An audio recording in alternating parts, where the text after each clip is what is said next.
Moi aussi, j'aime bien. Bienvenue à vous, amis internautateurs et internautatrices, pour cette Trick Track Télé.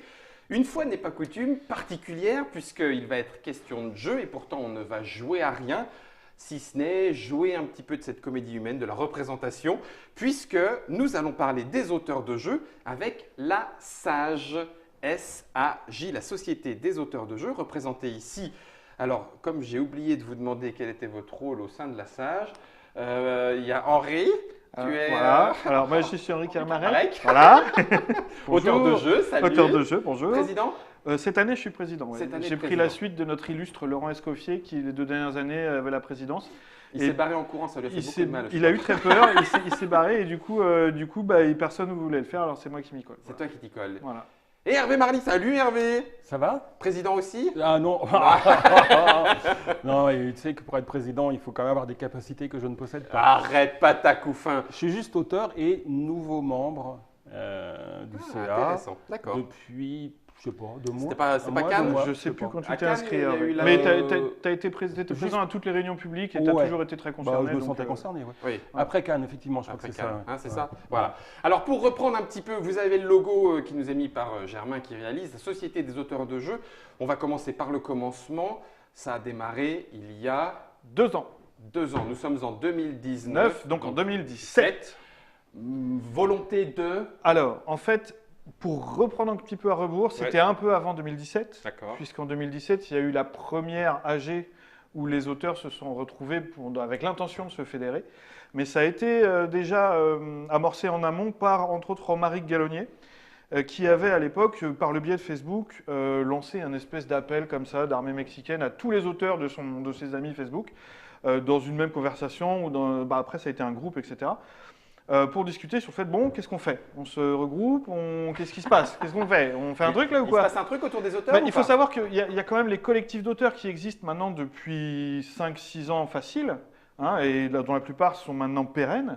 Je veux dire, ça n'a pas été un feu de paille. Hein. La CAL existe depuis 6-7 ans, nous, le Graal, on existe depuis plus de 5 ans. Enfin voilà. Donc la plupart des collectifs, il y en a un certain nombre, 5-6, qui sont historiquement très forts. Donc cette volonté de se regrouper entre auteurs, elle date d'avant Elle est pas l'association, nouvelle. elle n'est pas D'accord. nouvelle, mais sauf qu'on se regroupait seulement localement, géographiquement. Et puis on se vannait par région interposée en disant ouais, le Cajot de Nantes, c'est des machins et tout ça.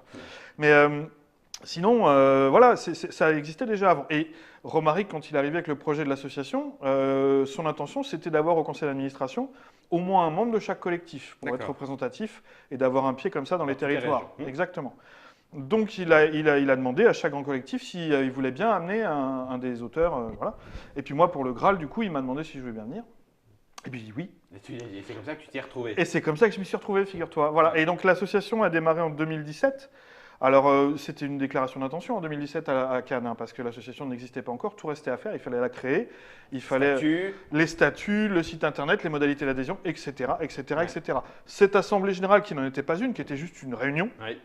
entre auteurs, a servi voilà, de creuset où on s'est dit, bon, qu'est-ce qu'on fait? Oui, qu'est-ce qu'on fait? Alors, Il y a ça, il y a ci. il y a ci, il y a ça, machin. Ouais. Bon.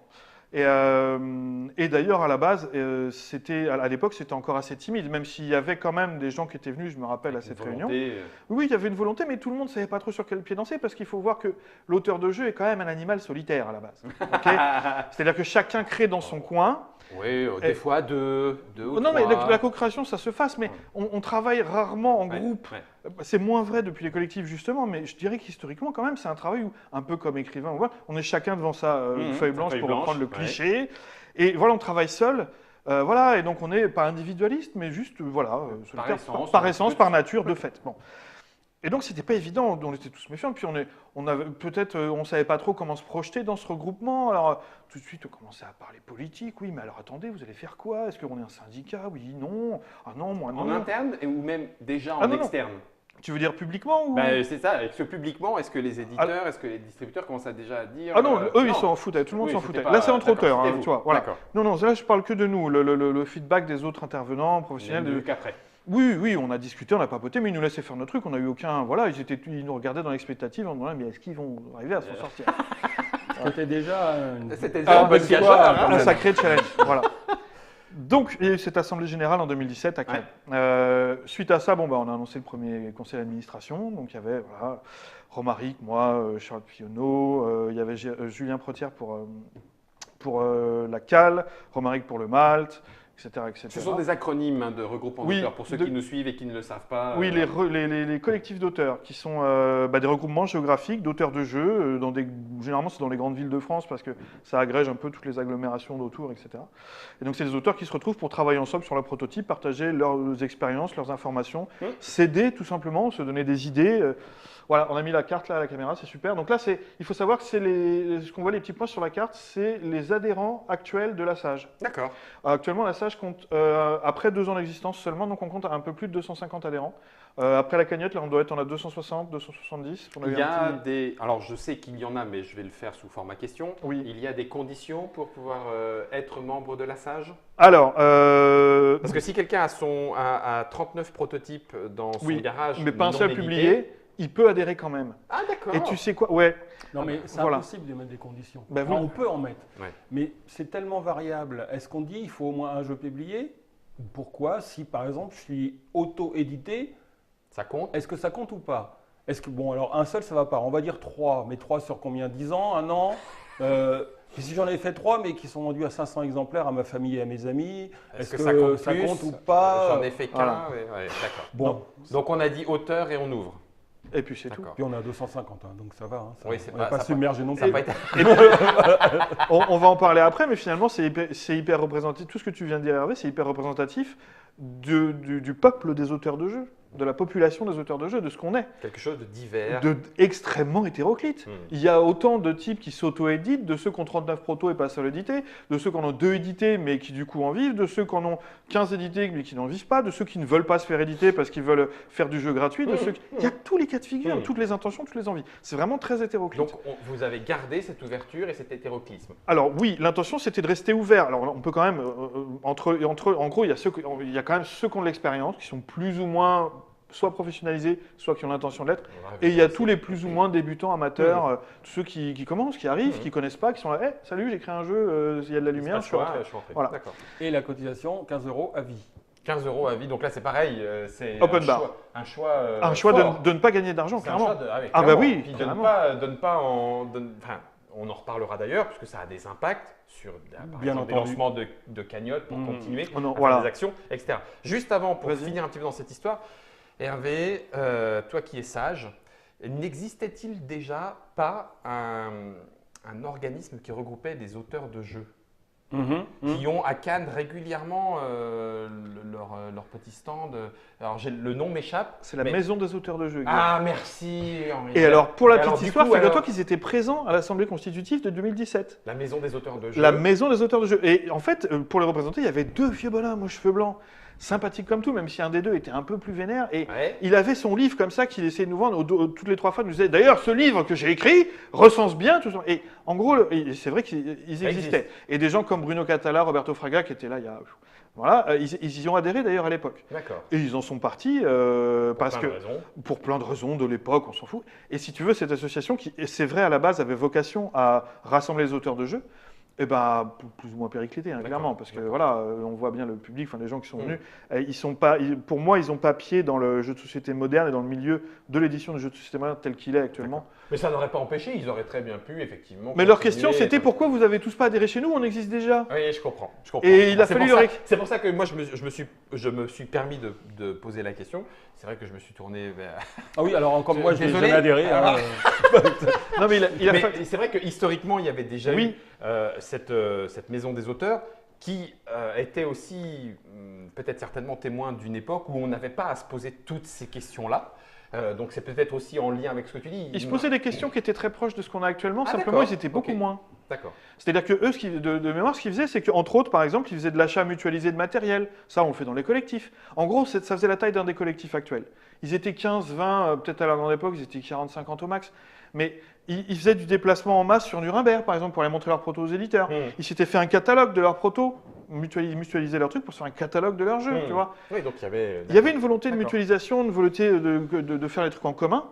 Mais actuellement, les collectifs et la SAGE, tous ces processus de démarchage, etc., on laisse ça à l'individu, c'est D'accord. normal.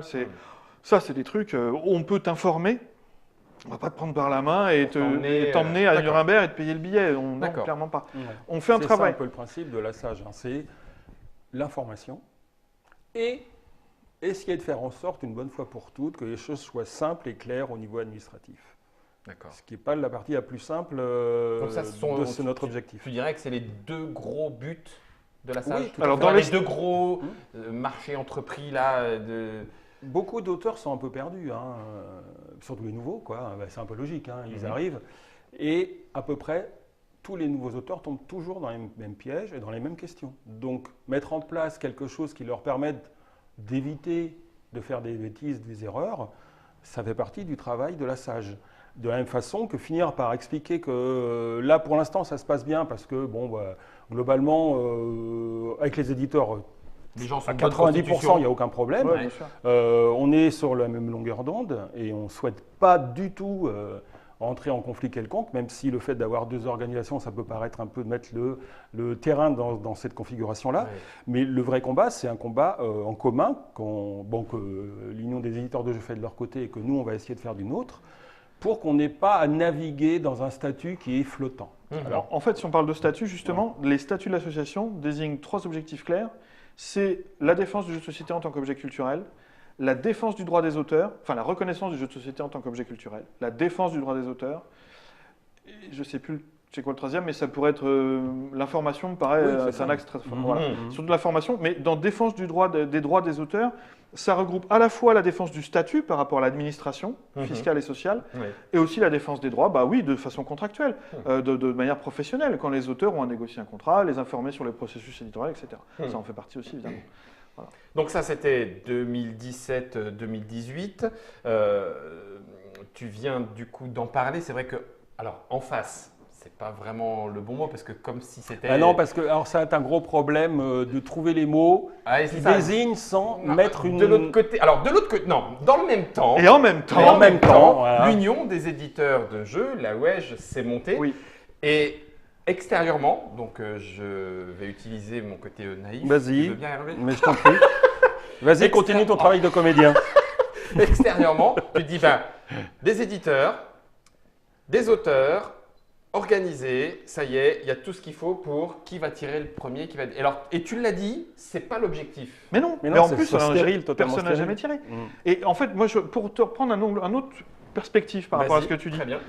tu as les éditeurs, tu as les auteurs, tu as les boutiques qu'on forme une association, le groupement des boutiques ludiques, tu as les cafés ludiques qu'on forme une association, le réseau des cafés ludiques, tu as une autre association de ludothèque qui existe depuis beaucoup plus longtemps.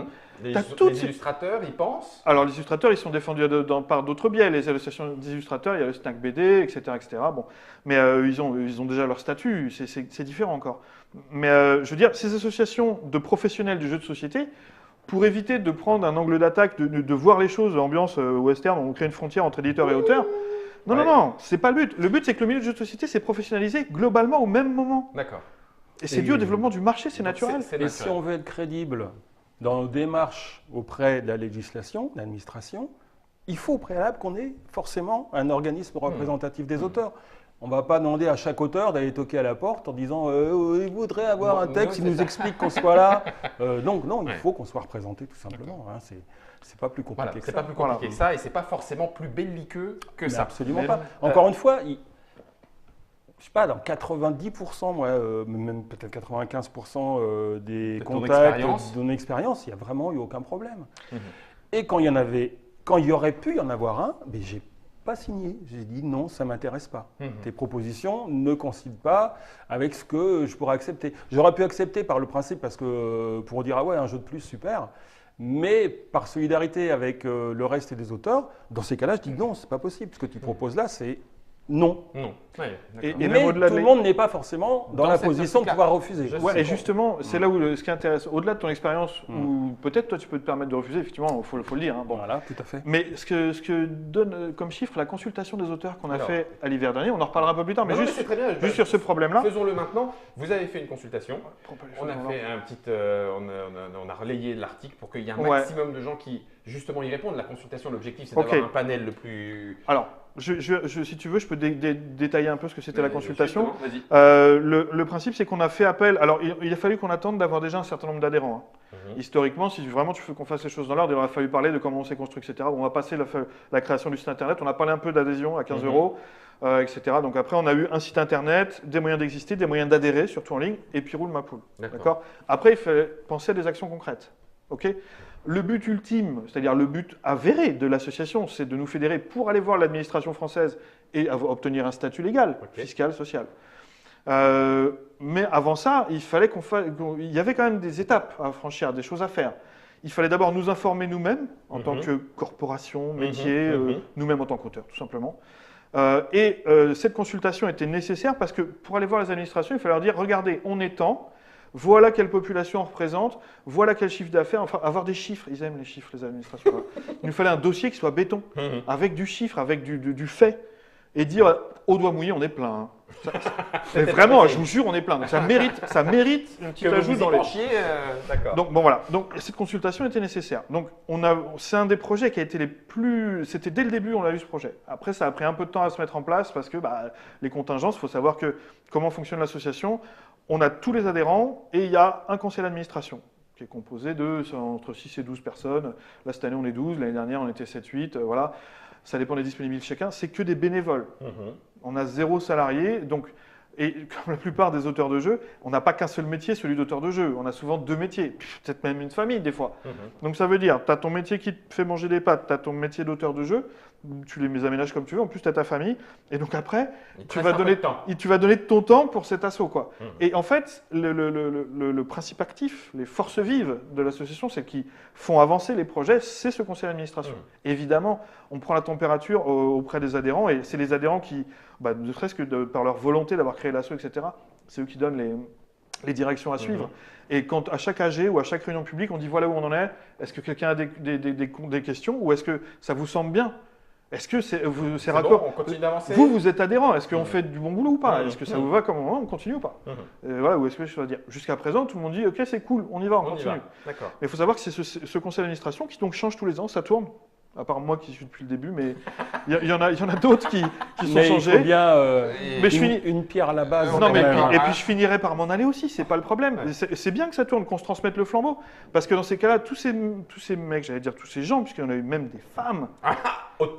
Des autrices. On a eu Charlotte Fillonneau qui était là la première année. Cette année et l'année dernière, on avait Virginie Tac, qui est d'un collectif belge, le Clet, qui est autrice de jeux et même universitaire, puisqu'elle enseigne master sciences du jeu, etc. Et donc, on a même des femmes, on a eu 2. Et donc, j'ai perdu le fil de ma phrase. C'est les forces vives. Les forces vives, voilà. C'est ces gens-là qui font suivre les trucs. Bon. Et la consultation était donc un des projets les plus tôt décidés, mais pour la mettre en œuvre, ça a pris un certain temps. Parce qu'on n'a pas eu le temps. Il a déjà fallu faire tout le concret, c'est-à-dire créer le site internet. Ça, là, les flyers qu'on a fait, un Kakemono, c'est con, hein, mais pour que les gens savent qu'on existe, pour qu'on ait des adhérents. Déjà, il fallait qu'on existe, donc c'est pour ça qu'il fallait remplir le sac, quoi. Il fallait faire venir les gens. Donc ça a été la première année. La première année, c'était consacré à nous faire exister. Créer le site internet, moyens d'édition, communication, etc. Au bout de la première année, je ne sais plus si on avait 100, 150 adhérents, quelque chose comme ça. 150, je crois. C'était déjà vachement bien. Ça veut dire que tous les gens concernés avaient répondu présent et que le bruit continuait de se répandre, etc. etc. Bon. Mais on n'a pas pu faire la consultation cette première année. On l'a fait à la fin de la deuxième année, c'est-à-dire à l'automne-hiver dernier. 2018, c'est ça. Et donc cette consultation a duré 3 mois. Ça a été un questionnaire en ligne, tout simplement. C'était un Google Doc, un sondage Google, sous cette forme-là, techniquement parlant. Tout à fait. Donc c'était un questionnaire qui, lui, c'était le gros du travail, c'était préparer le questionnaire. Quelles questions poser? Choix multiples, tu donnes des chiffres ou pas? À qui on ouvre ce questionnaire? C'est un peu comme l'adhésion. C'est est-ce qu'il fallait avoir publié un jeu ou pas? Là, pour le coup, on a mis des contraintes. C'était ouvert que aux auteurs ayant publié au moins un jeu depuis le 1er janvier 2015. D'accord. Voilà. Parce que le but du jeu, de cet état des lieux, c'était justement de pouvoir aller sur une base concrète, donner un maximum de chiffres. Et les chiffres, ça parle forcément rémunération, contrat. Voilà. Et donc ces chiffres-là, c'est des gens qui sont publiés. Savoir qu'il y a 258 bonhommes qui ont un proto dans leur armoire, oui, ça aurait peut-être été utile en soi. Mais bon, pour le coup, ce qui nous intéressait, c'était autre chose. C'était la population des professionnels, entre Oui, c'est guillemets. ça. Quoi. Voilà. Ceux qui sont édités, quelles sont les relations avec les éditeurs, Ah. comment est-ce qu'ils sont considérés, qu'est-ce qu'il y a Voilà. comme clause dans le Donc la contrat. consultation, Ok. elle drainait à chaque fois. On arriverait plein d'infos. Déjà des infos sur le type de population, Mhm. quel CSP, quel âge, quelle ancienneté, etc. Mhm. etc. Les questions financières évidemment, quelle rémunération, machin, le nombre de jeux publiés. Mhm. Et après on corrèle tout ça. Le nombre de jeux publiés par rapport à l'ancienneté, machin, la taille de l'éditeur des jeux publiés. Etc., etc. Et donc, il y avait dans ces questions plusieurs questions sur le processus éditorial. Et il y avait un questionnaire de satisfaction, entre guillemets, qui disait « Est-ce que vous avez été satisfait du processus éditorial sur ce jeu ?» Puisque c'était la question qui vous a posée sur chaque jeu. Et pour finir avec ce que disait Hervé, c'est-à-dire que à peu près 80-90%, c'est les premiers retours de la consultation, des répondants ont dit qu'ils étaient satisfaits ou très satisfaits. Enfin, les indices sont hyper positifs. Donc ça veut dire que même au-delà d'Hervé qui se permet de refuser, on est content de nos relations avec les éditeurs. Le relationnel. Le processus éditorial, c'est-à-dire que ça va au-delà du je t'aime ou je t'aime pas. Ouais. C'est est-ce que je me suis senti assez consulté, est-ce que je suis d'accord avec les choix faits par l'éditeur, etc., etc. Mhm. Au final, ça veut dire que des solutions de compromis ou en tout cas de consensus ont été trouvées D'accord. entre l'auteur et l'éditeur et qui font qu'au final, l'auteur s'estime. On leur mettait pas un flingue sur la tempe pour dire qu'ils étaient contents. Ouais, hein. d'accord. Ouais. Au final, ils ont dit qu'ils étaient contents. Ouais. Donc, Ça veut dire que la sensation extérieure, une fois encore, que cette relation a tendance à se tendre parce que les métiers du jeu autour du jeu de société se professionnalisent, c'est une fausse sensation. Alors oui, mais Ah, merci Hervé. ça se passe vraiment très bien, comme vient de le dire Henri, et comme j'ai dit, il n'y a pas de problème. Mais ça ne veut pas dire qu'il ne faut pas mettre en place quelque chose pour le futur. Mhm. Parce que là, nous, on est en héritage de ce qui s'est passé dans les 20 dernières dernières années, où on se tapait dans la main. D'ailleurs, je tape encore dans la main, hein, Ouais. avec beaucoup d'éditeurs, où on avait la confiance et il n'y a pas de problème. Ouais. Mais c'est une position fragile, puisque ça dépend en fin de compte que de la bonne volonté des uns et des autres. Ouais. Donc autant cadrer les choses. Ça ne peut pas être pire, ça peut être comme mieux. Mhm. Ça peut être clair. Ce qu'il faut, c'est que ce soit simplement clair. Ça se fait. Il ne s'agit pas de nous prémunir contre une agression éventuelle, puisque moi je pense qu'il n'y en aura pas.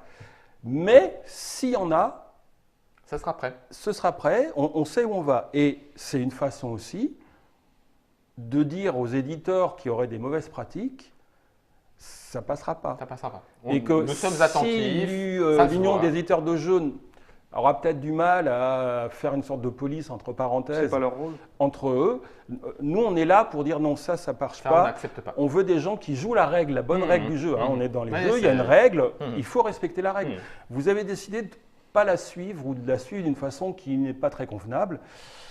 Ça se Voilà, voit. ça Voilà. se voit maintenant. Mmh. Évitez de le faire. Et puis si vous continuez, ça ne marchera pas de Ça toute marchera façon. pas. Et puis on voit globalement que ça ne marche pas en Ça marche général. Alors, il faut voir que la SAGE n'a pas de on fera jamais de négociation de branche. Tu vois, on n'a pas de pouvoir en soi en disant, en gros, qu'est-ce qu'on va faire si le type il a des mauvaises pratiques. Oui. On ne peut rien faire. Non, Oui. La rien SAGE ne faire. va pas les attaquer en justice. Non. Légalement, rien n'est cadré, etc. Mhm. Bon, on n'a aucun pouvoir là-dessus. Le seul- Quand il dit ça ne passera pas, c'est parce que nous, maintenant qu'on est fédérés, on se parle, Oui, c'est on ça. communique, Sachez-le. on est prescripteur, sachez-le. Sachez-le. On va pas faire du name shaming, Oui. balancer des trucs en public, mais et puis c'est pas forcément des agressions entre guillemets de l'intérieur d'auteurs, d'éditeurs ou d'auteurs qu'on connaît. Là, par exemple, on peut, je veux pas qu'on s'attrape un procès, mais Fais attention. il se peut, admettons qu'il y ait des éditeurs ou des marques, des distributeurs, des grands magasins je sais pas, d'Europe du Nord ou d'ailleurs, ou même français, bref, peu importe, qui voudraient venir faire du plagiat de jeux de société existants à grand succès et Je vois de quoi tu parles. les faire à peu de frais dans leurs enseignes. Voilà. Eh ben, il faut que nous, on ait un corpus de règles, de bonnes pratiques, de légales, qui soient validées par les avocats, pour nous-mêmes, en tant que légion, en formation en quinconce, en tortue, dire, regardez, nous, on a posé les lois autour de ça. Donc vous qui venez de n'importe où, non, nous, on ne fait pas les choses comme ça ici. Voilà. Bon, après, c'est la justice, Si le reste. tu imagines que le monde du jeu est une super diligence, il y a des chevaux qui tirent devant pour le faire avancer. Ben, nous, on est un des chevaux. Un des chevaux. Un des chevaux. Le cheval, ça a cheval. du charme, remarque. Vous êtes un cheval parmi les un chevaux. cheval parmi les chevaux. Et on va tirer dans le même sens. Ouais. Si on ne tire pas dans le même sens, Ça effectivement, va, ça ça va avancera pas. faire cratakaboum. Donc ça, c'était la consultation. On va y revenir Oui. parce qu'il y a encore plein de choses à en dire. J'ai juste devant moi...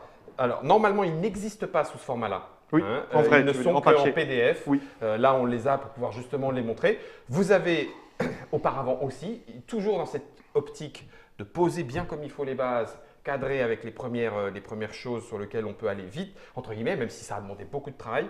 Déclarer ses droits d'auteur, donc là on est clairement dans du Fiscal et concret social. au concret, fiscal pour ceux qui ont des droits d'auteur. Déclarer aux impôts, payer ses cotisations sociales. Voilà. Et là, déjà, c'est déjà le début de ce qu'on défend. Parce qu'en fin de compte, la loi dit une chose très très claire.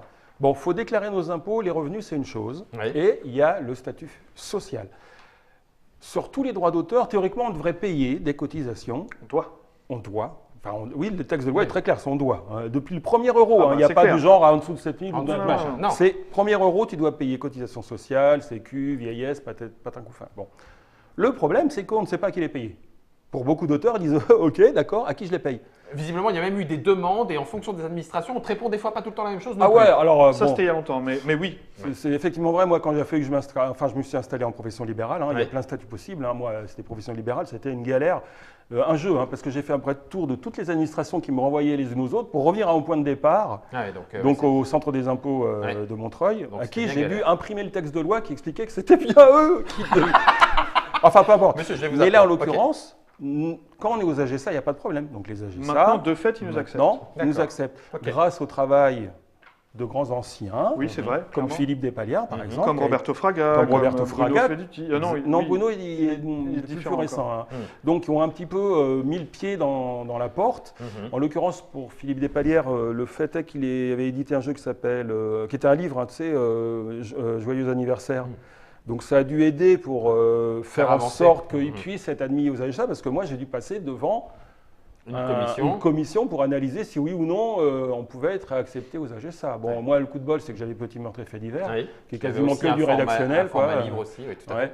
Mais ça devient quand même de plus en plus facile. D'accord. Mais c'est de leur volonté à eux. Oui. C'est-à-dire que si un jour ils disent oh, bah non, Oui, Bon, oui. Bah, il y a quoi en face? Ouais, d'accord. bah, il y a Eh rien. ben, il y a quoi en face, justement, c'est le problème. Il n'y a rien pour Bah, l'instant. voilà. Il y a rien On n'est pour pas l'instant. dans les textes. On n'a pas de statut Il y a pas de fiscal statut. ni social. C'est donc Rien. bien le problème. C'est C'est que bien le problème. on a ce livre-là que vous avez fait avec Avocat Recherche. pour Alors, que ce pas soit- celui-là. pas Celui-là, pour c'est te l'autre dire, D'accord. voilà, pour celui-là, on l'a fait avec l'aide d'un expert comptable, le D'accord. comptable ludique. Oui, merci à Laurent Maison. d'ailleurs. Voilà, Ouais. Laurent, tu Ah peux oui, pas. en fait, alors, non, moi je suis arrivé il n'y a pas longtemps. Merci à tous ceux qui. Parce que c'est du bénévolat, Ouais. personne n'est rémunéré. Alors, Laurent, on l'a rémunéré. Mais il a été super cool. Ouais, enfin. Oui, je sais. Bref, on va pas le dire, mais merci Laurent. bah, Ouais, carrément. ouais. D'accord. Mais nous, on voulait le rémunérer parce que c'est normal. Mm. Il fait pas partie des bénévoles de l'association, etc. On vous tenait à le rémunérer. Voilà, il nous a fait alors, je sais pas si son employeur regarde ça. C'est peu importe. Il a été présent. Il a Voilà, été- il a été on là. l'a payé. Il a été là. de bonne volonté. Voilà. Voilà, Voilà. monsieur le patron de Laurent, on l'a payé. Bon. Bien comme il faut.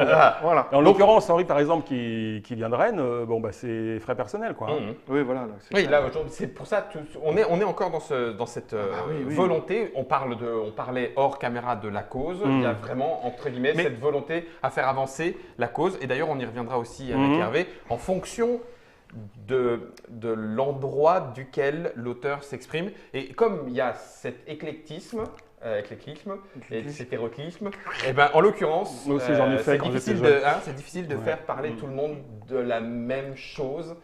Donc, De il y a- faire des convergences d'intérêts. Voilà, exactement. Voilà. Donc, il a déclaré ses droits d'auteur, c'était un des premiers. Mhm. Alors, c'est celui qu'on a publié fin 2017.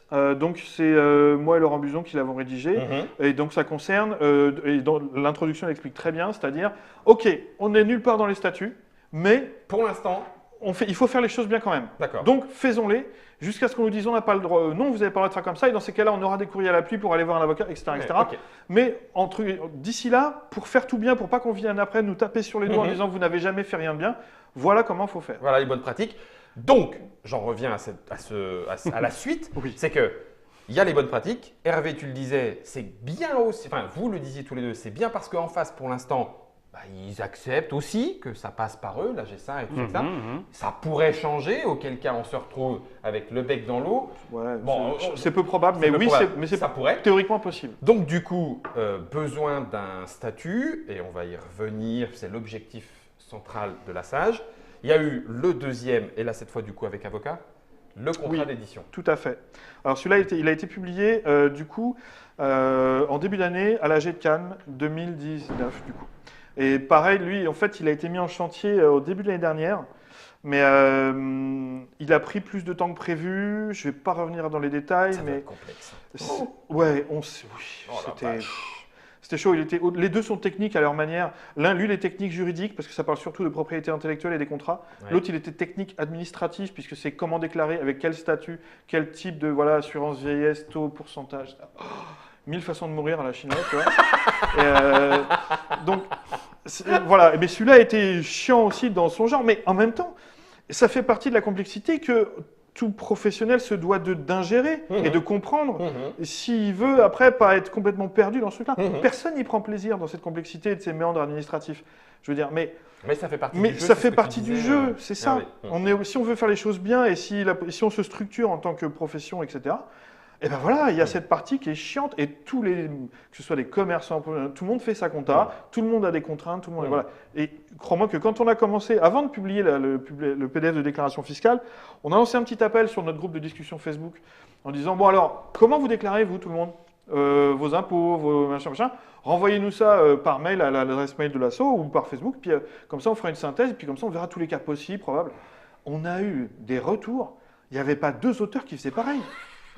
Il n'y avait pas 2 auteurs qui faisaient pareil. C'est déjà bien de voir qu'il y a eu des retours. Et on en Oui, avait. mais souvent, on pourrait se dire, ouh là là, ça y est, ça commence à toucher un Ah petit non, mais peu il les y en a- sous, Ah ça non, va mais- rester secret. Il y en avait qui Non, nous non, disaient, c'était même moi, je pas le une question déclare de pas. sous, hein. Ah bon, il faut? Il y a de la TVA sur les droits d'auteur. Mais c'est incroyable, ma bonne dame. C'est que sur les trucs qu'on achète, la TVA, non? Aïe, aïe, aïe. Voilà. Bah, Et donc, mais moi-même, je ne le savais pas. Hein. ouais. Je suis un peu ironique là, mais moi-même, j'ignorais, avant de faire le PDF, j'ignorais tout ça. Et ça nous a fait du bien à tous. C'est comme ça qu'on structure la profession. Et donc voilà, et donc ça servait à ça. Celui-là, effectivement, avec l'avocat, alors, il est parti de 2 constats. Le premier, c'est que il fallait absolument, la plupart des questions des jeunes auteurs, des auteurs débutants ou amateurs, c'est comment je fais pour protéger mon jeu de société, pour pas qu'on me le Oui. pique. Et où est-ce que je dépose les brevets, etc., etc. C'est une des questions les plus, c'est le top, dans le top 10, c'est la number 1 ou 2. Ouais, c'est Les clair. questions posées par le nouvel auteur. Je vais juste le faire rapidos. Vas-y. Il y en a 2 sous la main. Ouais. Vous vous êtes déjà fait piquer des idées? Non. Non. Mais j'ai retrouvé des idées que j'avais dans mes jeux, que j'ai retrouvées dans d'autres jeux, mais c'était mieux. C'était mieux. J'attendais pas cette réponse-là, mais d'accord, je prends. Ouais, Alors d'accord. je dis bravo. D'accord. Ouais. Je sais pas si ça vaut vraiment la peine de donner des exemples précis. Non, non, non, non, c'est. Mais en fait, c'était juste pour savoir si c'était. j'ai proposé à ce des. point-là courant. Mais non, Ah. Parce c'est que du ça mythe. fait peur tout le Mais monde. c'est du mythe urbain. C'est Ah du non, mais mythe le côté on m'a volé mon idée. Ah, Mais non, oui, mais non, mais c'est du mythe.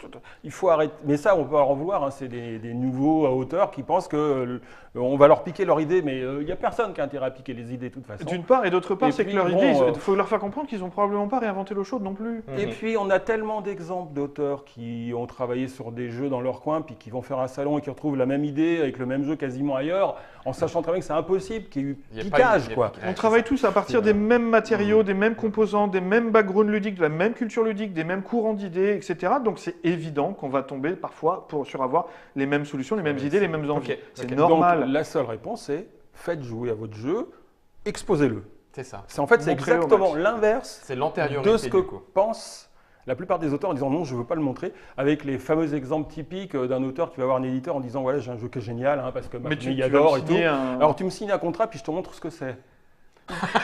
tu me signes une clause de Clause de confidentialité, non-divulgation. voilà, de divulgation, et après je te montre Ah le non, jeu. mais il y a même carrément, je veux d'abord le contrat, puis après je te montre le jeu, hein, parce que sinon je te connais, hein, tu vas me Ouais, tu vas me le piquer. piquer. Bon, ils sont une minorité. Bon, oui, D'accord. oui, non, mais bien sûr. Mais il y a bon. donc ces extrêmes-là aussi. Donc voilà, et donc on fait la première partie parle de propriété intellectuelle, Mhm. donc de ces idées reçues d'une part, Ouais. et ensuite il a bien fallu aller creuser, mais alors si c'est pas ça, pourquoi est-ce que la solution, finalement, pourquoi est-ce qu'on en arrive à conseiller de le montrer au maximum? Mhm. Donc ça veut dire qu'on ne peut pas breveter les jeux, il n'y a aucune solution légale, etc. Il faut quand même répondre à ces questions qui sont des questions Mhm. légitimes. Mhm. Bon, on y répond Mhm.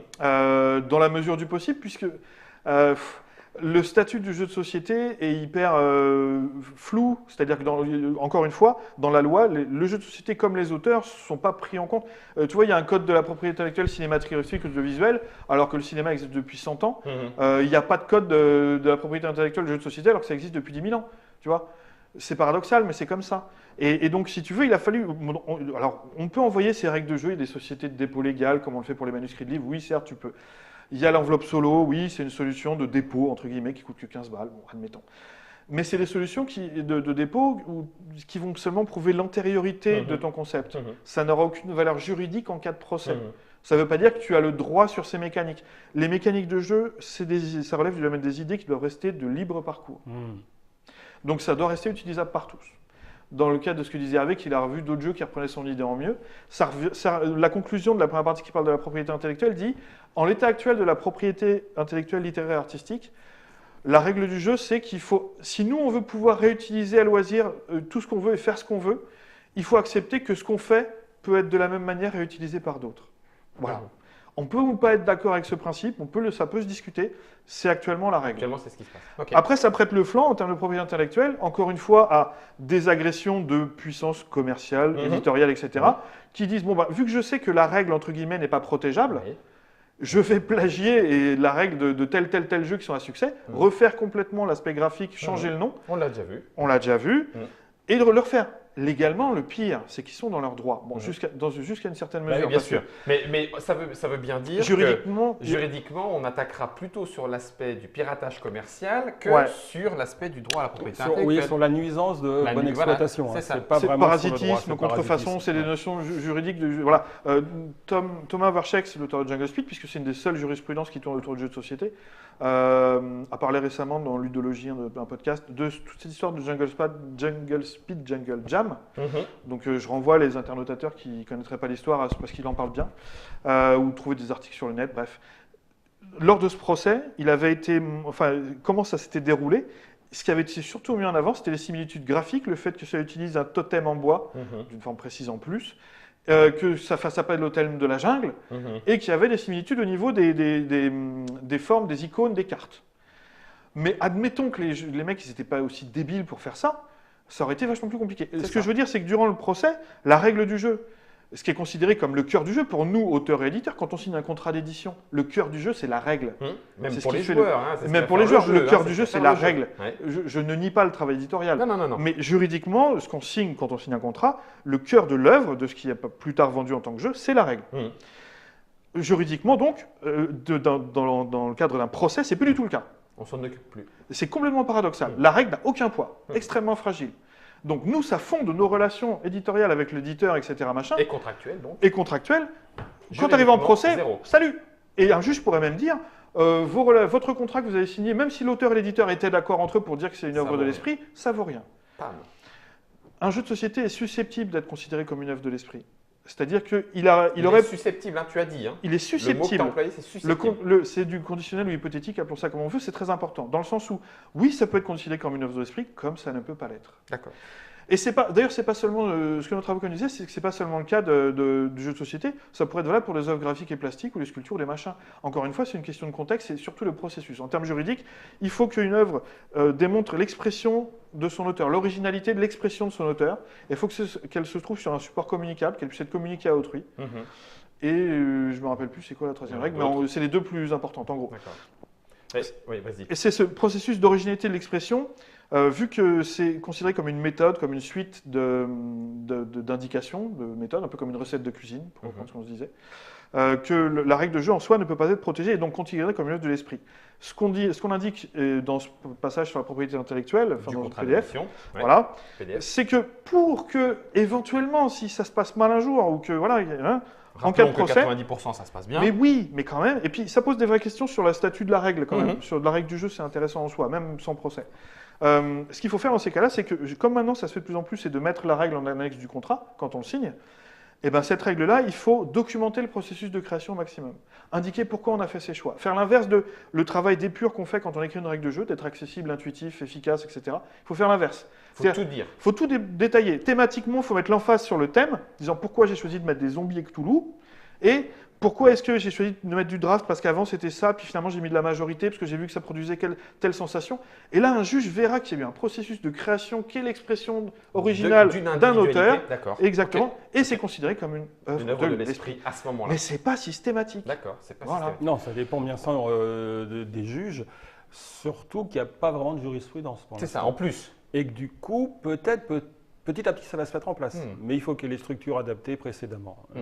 Et qu'effectivement, le côté auteur et le combat qu'on doit vraiment avoir entre éditeur et auteur. Et que ce que je disais au niveau de un de mes jeux, que j'ai trouvé l'idée tellement bien. Alors, en plus, moi, je ne sais pas du tout. Peut-être que ceux qui ont fait ce jeu, tiens, ça m'emmerde d'en parler sans les désigner. Enfin bon. Comme tu veux. Ils sont d'accord, ils sont contents, ils sont Hervé, fous. moi, je m'en J'en fiche. sais rien. Moi, je m'en fiche. Là, l'objectif, c'est pas de pointer, c'est de discuter du global. Donc, peu importe. Tu vas pas leur attenter un procès. Mais jamais de la vie. Bon, bah voilà, donc on jamais peut de peut-être la en vie. parler. Donc en fait, j'ai fait un jeu qui s'appelle Twins sur la base de l'idée que c'était que faire deviner un mot aux autres joueurs Et chez Cocktail Games. chez Cocktail. Et le handicap global, c'est que l'indice qu'on allait donner avec deux joueurs, si c'était le même indice, du coup, les joueurs avaient des handicaps, enfin des points négatifs. C'était simultané. C'est simultané. Ouais. Ah oui, il n'y avait pas de Oui. réflexion. Fallait vite penser à l'indice et fallait en même temps se dire oh, il faut pas que je pense à celui-là, ça va être trop évident, il va dire le même que moi. Si tu as le mot banane à faire deviner, tu dis faut pas que je dise régime. C'est ça. Mais enfin bon, du coup, tu vas aller Donc, je vais tellement faire loin que singe, ça devient et lui, compliqué. il fait la même chose et il dit singe. Et en fait, cette idée-là, je l'ai retrouvée dans un autre jeu qui s'appelait comment Alors maintenant, c'est Just Maintenant, One. c'est Just One. Mais avant, s'appelait c'était avant pas. C'était Avant, We Are the World. We Are the We World. Are the World. Et Ouais. j'ai trouvé, mais c'était Just tellement plus intelligent ce qu'ils ont fait. C'était tellement mieux que ça a été repris par Repos, qui s'appelle Just One. Et c'est un jeu mais excellent. Mais franchement, pour moi, ça ne me pose aucun problème. Et ça se trouve, ils ne connaissaient pas du tout mon jeu en plus. En hein. plus, Il y a même des grandes chances. Et puis Tout va bien, quoi. C'est encore vachement. Je regrette pour mon jeu et Cocktail. Il aurait pu être mieux, quoi. Mais bah oui, alors, bah oui. le seul reproche que j'ai fait, c'est que je me suis dit à moi-même, et putain, mais pourquoi j'y ai J'ai pas pensé Ouais. C'est tellement mieux comme ça. Ouais. Mais en plus, dans tout ce qui est party game, jeu de communication, il y a vraiment des idées où là, la différence, apprécier la différence entre deux jeux qui sont très proches, parce qu'il y en a des tas qui sont très proches dans ce créneau-là. Ouais, c'est très compliqué. C'est très ouais. difficile, Bien c'est sûr, compliqué. bien sûr. Et donc, avec Rio Plagia, machin, ne serait-ce qu'entre le subtil débat, enfin le sempiternel débat, je veux dire, entre Cards Against Humanity et Apples to Apple, Oui. voilà, qu'on va pas refaire ici, mais Non, Cards oui. Against Humanity a fini par nommer Apples to Apples comme étant, fini par le créditer dans des règles en disant inspiré de la mécanique de Apples to Apple, ce qui est, pour moi, je trouve ça cool Mais de leur ça, part. c'est un peu bien. Nous, on a eu aussi pas mal de problèmes avec les loups-garous, où il y a eu Oui. plein de gens qui Tout ont à fait. profité de la vague, qui s'en sont inspirés, mais nous, on a toujours déclaré qu'on s'était inspiré du mafia. Mafia, hein, Mafia, tout simplement. ouais. Ouais, c'est ça. Donc voilà, c'était donc- super clair. hein. Donc du coup, ça veut dire que ce statut, à la base même de, si je peux l'appeler comme ça, me semble-t-il, si je résume, l'objet jeu, ce statut flottant donne, et enfin vous héritez, les auteurs héritent d'un statut tout autant flottant actuellement. Parce que propriété intellectuelle, oui, mais de quoi? Est-ce que j'ai le droit de déposer? Là, on nous pose des questions. Est-ce que je vais déposer un brevet? Non. Mais alors un Alors, brevet voilà. sur quoi? Enfin, tu vois. Bah, je vais te le faire si tu veux. Rien. Non, mais c'est pas ça, c'est c'est pas ce domaine-là. Il y a deux types de propriété intellectuelle. La propriété intellectuelle littéraire et artistique, la propriété intellectuelle industrielle. Ok. Les brevets, ça relève de la propriété intellectuelle industrielle. Les On jeux de n'est pas société- dans ce cas-là. Mais non, puisqu'on est une œuvre de l'esprit, on est auteur, on D'accord. n'est pas concepteur, on n'est pas D'accord. ingénieur. D'accord. Mais de toute façon, même si on pouvait déposer des brevets, ça ne changerait rien. Parce que si tu en parles un peu avec Bruno Catala, qui a vraiment une grosse expérience là-dessus, un brevet, de toute façon, c'est aussi facilement cassable que n'importe quoi d'autre. Il suffit de faire 2-3 petites modifs de rien et hop. Ouais, tu mets des vis carrées au lieu de Voilà. vis rondes. Exactement. Et c'est reparti. Et pour Ouais. préciser ce que tu dis, c'est pas le statut de l'objet jeu qui nous intéresse là-dedans. Oui, parce que j'entends bien. Oui, parce que pardon. l'objet jeu, c'est les éditeurs qui sont concernés par la propriété intellectuelle de l'objet jeu. Tout à fait. Là, c'est la règle de jeu. Oui, tout à fait. C'est Moi, le je- niveau en dessous, c'est le cœur Oui. du jeu, c'est nous notre niveau, c'est la règle. Je parlais de cet aspect flottant par rapport à Oui. ce que tu disais. En Et disant, c'est bah, complètement Est-ce que flottant. le juge va dire que c'est Ouais. une création C'est hyper fragile, artistique, personnelle, quelque chose qui sort de... Et pourquoi ça sort de lui et pas de quelqu'un d'autre? On se pose aussi les questions dans le monde du jeu en disant, bah tiens, l'auteur est arrivé, une équipe de développement, éventuellement chez l'éditeur, va le développer. Il y a des choses qui vont être apportées par eux, donc ils sont eux-mêmes auteurs de leurs idées, mais au service des Même- idées d'un auteur. Alors du coup, on fait quoi? Ils Non, sont c'est co-créateurs? non, Enfin, c'est comme les. Enfin après, ça s'apprécie à chaque situation. Mais comme dans l'édition de livres, il y a les comités de rédaction, il y a la direction éditoriale, les collections, etc. Voilà, il y a du travail. C'est un travail éditorial. Ouais. Ça fait partie du travail éditorial. répondre Ça ne à la remet pas en question. cause la propriété intellectuelle de l'auteur. Oui. L'auteur est l'apporteur du jeu et l'éditeur qui a un gros travail. Il faut reconnaître que le travail de l'éditeur est un travail c'est important. un travail réel. Réel. C'est en faisant le parallèle avec les éditeurs de livres, il y avait une nana qui s'appelait Françoise Verny, qui a travaillé chez les plus gros, Gallimard et compagnie, qui a un petit peu fait le tour des grosses maisons d'édition historiques, qui avait une très grande compétence, mais qui en fait apportait énormément d'elle-même dans les livres Les qu'elle avait manuscrits. choisi d'éditer. Ok. Elle était directrice de collection, mais en fait, elle faisait quasiment réécrire la moitié du bouquin, souvent, dans ce qui était proposé. Ok. Donc, elle amenait quelque chose. Ouais. Mais l'auteur, c'est l'auteur du L'auteur. livre. D'accord. Le reste, c'est un travail. C'est Éditorial. comme une graine avec un Éditorial. arrosage de plantes, tu vois. C'est un Ouais. travail éditorial. C'est T'arroses, important parce que ça. t'arroses. Mais C'est important parce que Ok. ça peut faire rater le truc aussi. Ouais. hein. Et il y a autant d'éditeurs qui ne font pas ce travail. À plein, oui aussi. Où ils prennent le jeu, ils disent bah il est bien, c'est cool. Ce qui est une Moi, ça erreur me aussi. Moi hein. ça me va, donc moi j'en connais plein d'éditeurs qui font absolument aucun dev, aucun développement, voilà tout Mais c'est une simplement, erreur, à mon et qui avis. sont contents du jeu tel qu'on le leur Tel montre que- et qui roulent. À la limite ils ont fait une petite modif si on passait ça à 7 points le tir, et puis c'est tout. Mmh. Il y a autant de voilà, c'est pas systématique, ça Ok. dépend encore une fois de quel type de jeu on parle, etc. Et puis, franchement, c'est un peu rare quand même de dire. Est-ce qu'on est tellement payé Qu'on veut aller en gratter en qu'on droit veut d'auteur. encore en prendre un petit peu Alors, c'est une autre Si- partie. Sincèrement, si ils pensent que c'est pas rentable, il faut pas le faire le jeu, faut pas l'éditer. hein. Oui, c'est S'ils ça. en sont arrivés à là, Après, est bien rien d'accord. n'empêche même pour du développement des éditeurs de payer leurs développeurs en droit d'auteur. Mais tant que ça ne, de toute façon, ça ne remet pas en cause la paternité de l'auteur sur le jeu Ouais, c'est ça. publié. Mais même sur une œuvre dite, parce qu'il y a le statut d'œuvre collective. Ah, mais Ouais, ça, c'est enfin, autre ça, chose. c'est encore Ça, autre c'est autre chose. chose. Ok, Ça, c'est autre ok, chose. ok, Ouais, ouais, ouais. une œuvre Ça se collective, c'est une définit. œuvre collective. Voilà. On est arrivé à plusieurs, on l'a fait. Oui. On pourrait même être à plusieurs auteurs l'avoir fait. Il y aurait un développement encore, que ça serait Œuvre- pas parce qu'il y a Œuvre du développement collective, qui œuvre de vient- collaboration, c'est différents D'accord. statuts d'œuvre, si tu veux. Voilà, là on parle de la situation, un auteur, Voilà, son c'est prototype, un- un éditeur, voilà, Ouais. ça c'est deux Ça choses marche. après. Un ou deux, ils peuvent être deux, mais ils sont Oui. désignés comme auteurs. Comme Comme auteur. co-auteur, Création voilà. collective, c'est autre chose. Là, on va plus dans le domaine, par exemple, du jeu vidéo. Enfin, Oui, du- c'est ça. Œuvre Parce collective, c'est qu'effectivement, différent. C'est vraiment autre chose. hein. Voilà, donc le PDF, donc il parle non seulement de toute cette histoire de propriété intellectuelle, et c'est la simple, et ensuite toute la deuxième partie du bouquin, c'est-à-dire les deux tiers, les deux gros tiers, Contrat d'édition. c'est contractuel. Et là, on rentre dans le dur, quoi. Dans le C'est-à-dire qu'on essaie de prendre. C'est pas un contrat type, parce que les éditeurs eux-mêmes ont des contrats qui sont tous légèrement différents, aménagés selon d'où ils les Même sortent. si la WEJ a aussi etc. travaillé un contrat type Alors, pour essayer de faire De des la même contrats façon, la WEJ n'a pas travaillé un contrat type. D'accord. Ils ont fait produire un livre blanc des bonnes types. pratiques. C'est ça. Pardon. Tu as raison. Et c'est vrai. différent. En gros, Mais c'est à non. peu près la même chose, parce que nous, et il faut reconnaître que nous, pour rédiger ce truc-là, parce que la WEJ nous l'a transmis après coup, leur livre blanc sur la propriété intellectuelle.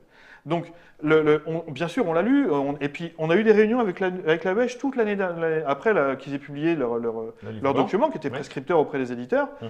Et ben forcément, on s'est aperçu qu'il y avait des éléments que nous, on trouvait que c'était un peu pas du tout dans l'intérêt de l'auteur, et on en a discuté avec eux, encore une fois, pas de manière conflictuelle. C'est vraiment de, comment te dire, c'est de la discussion. Pour reprendre la métaphore que je prenais ce midi, puisqu'on a déjà parlé ce midi au restaurant, c'est une question, c'est deux partenaires commerciaux qui vont avoir une discussion de négociation en disant, attendez, mais tes pneus là que tu m'as fait, là, tu peux pas me les faire moins cher. Ah mais non, mais tu te rends compte, ils ont chauffé, là, ils sont restés dans le hangar, puis je les ai pris, machin. Bah, c'est des points de plomberie. D'accord. C'est pas de divergence de fond. Enfin, si, on peut peut-être admettre que c'est des divergences de fond, mais Bah, sur certains, on a parlé dernièrement dans les Tric-Tac Télé de la clause de non-parasitage, Ah qui est oui. considérée comme ça, c'est bah, intéressant. ça y est, oui. maintenant ça débarque dans les Très contrats parce que intéressant. pour des éditeurs n'ayant pas forcément d'expérience, on dit bah oui, c'est super important, clause de non-parasitage, si je le fais un peu rapidement, c'est bah, tu t'engages à ne pas reprendre des éléments du jeu dans un autre jeu que tu signerais ailleurs. Ça, ou c'est vers- une clause d'exclusivité. Ouais, C'est pas tout à fait la même chose. C'est ouais. pas pareil. mais où tu parasites parce que tu reprends un élément du jeu. Bah oui, mais alors du coup, tu n'utilises plus des cartes parce que tu as utilisé des cartes dans un premier jeu, tu utilises C'est plus des ça. dés parce que tu as utilisé La des dés. formulation Donc, de la tu- clause telle oui, c'est quelle ça. était beaucoup Et trop en plus, vague et c'est beaucoup tout trop ouverte. parti dans donc Tout partie Waouh. des mécaniques. Non, c'était beaucoup trop vague, beaucoup trop ouvert. Et effectivement, Bruno conseille de systématiquement essayer de faire enlever cette clause ou de la faire enlever. Lui, il peut sans doute se permettre de la faire enlever. Oui. Je doute que la plupart des auteurs puissent y arriver parce qu'on a des leviers de négociation qui sont assez faibles. Mais malgré tout, oui, ce qu'on dit dans le PDF, ni plus ni moins que ce que dit Bruno, il faut la supprimer. D'autant que, et c'est ce que nous a dit notre avocat, donc parce qu'on s'est fait aider du conseil d'un avocat spécialisé dans la propriété intellectuelle, Mhm. qui ne connaissait pas le jeu de société, qui avait travaillé dans tous les autres domaines, c'est-à-dire l'audiovisuel, le livre, etc., etc., et Mais pas le jeu de société. C'était hyper intéressant. Oui, parce que lui, il a Parce regardé qu'au ça contraire, avec un œil neuf. Exactement. Ouais. Et il est arrivé, il nous a dit, attendez, nourrissez-moi un peu, dites-moi comment ça se passe chez vous. Et il a ouvert, il a fait tomber la mâchoire, il a des yeux, il a fait, attendez, mais n'importe quoi. Attendez, vous voulez dire que quasiment tous les contrats sont signés sur une durée légale de 70 ans post-mortem? Mais vous êtes fous. Vous êtes malade, c'est un engagement extrêmement fort. Et dans tous les autres domaines de la propriété intellectuelle, c'est des durées bien moindres. C'est des renégociations bien plus tôt, etc., etc. Donc, il y a des choses à réaménager, etc. On peut aménager, pour reparler de cette clause de durée de droit légal, de récupération des droits, avec un seuil de mévente, tout ça, c'est détaillé dans le... Voilà. Toute cette année, donc, je disais, on a eu des réunions avec la WEJ. pour parler donc de leur livre blanc qu'ils avaient sorti en disant, écoutez, il y a 3-4 points, on ne peut pas être d'accord avec ce que vous avez mis, nous, ça ne va clairement pas dans notre intérêt. Ici, on a des intérêts divergents, c'est clair. On en parle calmement, c'est cool. Hein. Oui, c'est ça. Et au final, d'ailleurs, quand on trouvait des formulations de compromis, eh ben c'était cool, on était contents, c'est à ça que servent ces réunions. Ça évite, c'est pas des négociations de branche, hein, on est revenu. Non, j'entends bien. C'était uniquement le BSG-Sage, et ensuite, eux comme nous, on est prescripteurs auprès de nos adhérents de pratiques. Ni plus que ça. On ne contraint pas, on ne sanctionne pas, on ne peut pas le faire ça, on n'a pas ce rôle-là. Donc, quand c'était possible de trouver un terrain d'entente, c'était cool, on disait, bon, bah, ok, on va plutôt essayer le machin. Bon, la plupart du temps, très souvent, malheureusement, et vu qu'on n'est pas avocat nous-mêmes, on avait du mal à trouver une formulation dont on était certain qu'elle soit juridiquement viable et que aucune des deux parties ne prête le flanc à autre chose. Ouais. On a fini par se dire, ok, ben, soit on renvoie la négociation, c'est-à-dire ben, dans ce cas-là, c'est chaque auteur, se débrouille. On ne peut pas être prescripteur, ou alors ben, les éditeurs seront prescripteurs d'une solution qui va leur intérêt, les auteurs sont prescripteurs d'une autre solution. Bon, ben, c'est comme ça, c'est la nature. Ouais. Encore une fois, c'est pas un conflit. Oui, c'est des relations professionnelles. Classique. Oui, j'entends. Les éditeurs négocient des contrats tous les jours, enfin des contrats, oui, de fabrication, de distribution tous les jours avec d'autres gens. Nous, les auteurs, il ne faut pas qu'on soit frileux à négocier. Tout le monde le fait tout le temps. Bon. Et c'est pas avoir de mauvaises relations avec l'éditeur, c'est normal, c'est être pro. Et donc, quand on pouvait, voilà, et on a fini par donc accoucher de ce PDF-là qui propose des articles contractuels qui vont dans le sens que nous, ce qu'on pense être bon pour l'auteur. Et dans la marge, franchement, on a tâché de rester au plus près des pratiques. Hein. On n'est pas. Pour pas aller dans le. Mais le but, c'était pas. Pour rester dans le concret, viable pour tout le monde. On est tout à fait conscient. Dans le CA et même avant qu'Hervé soit là, il y avait Bruno Felluti l'année dernière, on a des éléments qui ont de l'expérience. Il y avait Laurent Escoffier, etc. Moi, j'ai mon expérience à moi, même si elle est moindre. On a nous tous signé un certain nombre de contrats et on connaît le processus éditorial dans le milieu, petit, qui grossit, mais qui est ce qu'il est. On était conscient des pratiques. Donc, au moment de solidifier, de pas graver dans le marbre, mais d'essayer de graver quelques trucs. On ne voulait pas être en complet décalage. On était là, attendez, mais non, mais on ne veut pas se mettre en guerre contre qui que ce soit. On veut faire des trucs qui soient au plus près de ce qui se fait. Non, mais ça sera 50% les droits d'auteur. Et en même temps, tu vois, pour reprendre cette histoire de durée légale, tu pourrais me dire, oui, mais si ça se faisait déjà la durée légale, si vous avez fait un truc plus proche, bah oui, mais là, c'est pas à l'avantage, excuse-moi, c'est la mouche. C'est pas à l'avantage de l'auteur. Et là, clairement, quand on a vu les alternatives et ce que ça impliquait, non, il faut proposer des aménagements. D'autant que ça se faisait dans certains contrats d'édition, c'était pas non plus sorti de nulle part. Les seuils de mes ventes, ça se faisait déjà, juste c'était pas répondu. Donc on a essayé d'être précis. Et ça aurait dû être publié à la fin 2018. Ouais. C'est pareil, ça a pris du temps de travail. Et il faut savoir que pour le coup, l'avocat, lui, c'est un expert qui nous coûte cher, très cher. Il y reviendra quand on parlera de la cagnotte. C'est normal. C'est un expert, donc ça nous a coûté et ça nous coûtera encore de l'argent. C'est normal. Voilà, un plombier pour venir faire réparer les vies, ça lui prend temps. L'avocat pour nous conseiller sur des sujets hyper pointus, ça lui prend temps. C'est normal, c'est comme ça. Et donc voilà, pour être transparent, pour ce PDF-là, ça nous a coûté quelque chose comme un peu plus de 3 500 €, je crois. Oui, c'est ça, peut-être même 4 000 €, je crois. Et il est offert, enfin offert. Il est en libre d'accès. Libre d'accès, même pour les non-adhérents. Même pour les non-adhérents. Comme quoi, c'est vraiment pour la cause, on fait un travail d'utilité. C'est ce que j'allais dire. Tu peux même l'ouvrir, l'imprimer et le lire la nuit pour le plaisir de la lecture. Faut aimer quand même. Des plaisirs particuliers, mais on va revenir aussi au plaisir. Et donc, d'où la cagnotte. D'où la cagnotte, voilà, c'est l'autre élément. Donc, jusqu'à présent, non, même pas jusqu'à présent, vous avez choisi de permettre d'adhérer pour 15 € et c'est à vie. Ce qui fait que pour continuer de faire ces actions, a été lancée une cagnotte. Cagnotte, pareil, qui est publique. Tout le monde peut décider que la cause est importante quant au statut des auteurs, quant aux activités de la SAGE pour cette assise du statut des auteurs. Elle tourne encore? Pendant combien de temps elle va... Jusqu'à la fin du mois d'avril, le 30 avril. Voilà, c'est ça. Avril. Et donc, elle est depuis le 30 mars. Oui, mars-avril, c'est ça. Donc, elle dure un mois. D'accord. Et donc, les objectifs étaient clairs. Il nous fallait de base, au minimum, 2 500 €. Okay. Pour finir de payer l'avocat. Alors, vous allez me dire, c'était dangereux de finir le boulot et de ne pas avoir de quoi le payer. Certes, mais en même temps, bon, je ne veux pas rentrer dans les détails, mais on n'allait pas dans le flou total. Oui, c'est ça. Et je savais qu'on aurait des rentrées. Enfin bref, bon, après, c'est de la cuisine interne. C'est de la cuisine interne. Et voilà, on ne prenait pas tant de risques que ça. Et voilà. Et en même temps, c'était le modèle avéré de l'association. C'est-à-dire que dès la première année, on dit, nous, on fonctionne adhésion à vie plus des financements participatifs ponctuels, mais qui sont amenés à être répétés. Bon, alors, Là, il y a un petit plus. Attends, on va parler de ce modèle de financement parce que je sais que ça pose question chez plein de gens, que ce soit des auteurs ou des éditeurs. Voilà, avec plus ou moins de tact d'ailleurs. Oui. Hein Vous êtes pas un peu scié la branche sur laquelle Vous n'êtes pas un peu une bande d'imbéciles en cons disant 15 € à vie. Non, mais Voilà, alors, 15 voilà. € par Bon, an, ça alors serait- parlons-en. Bon, voilà, on va en parler puisqu'il faut le faire.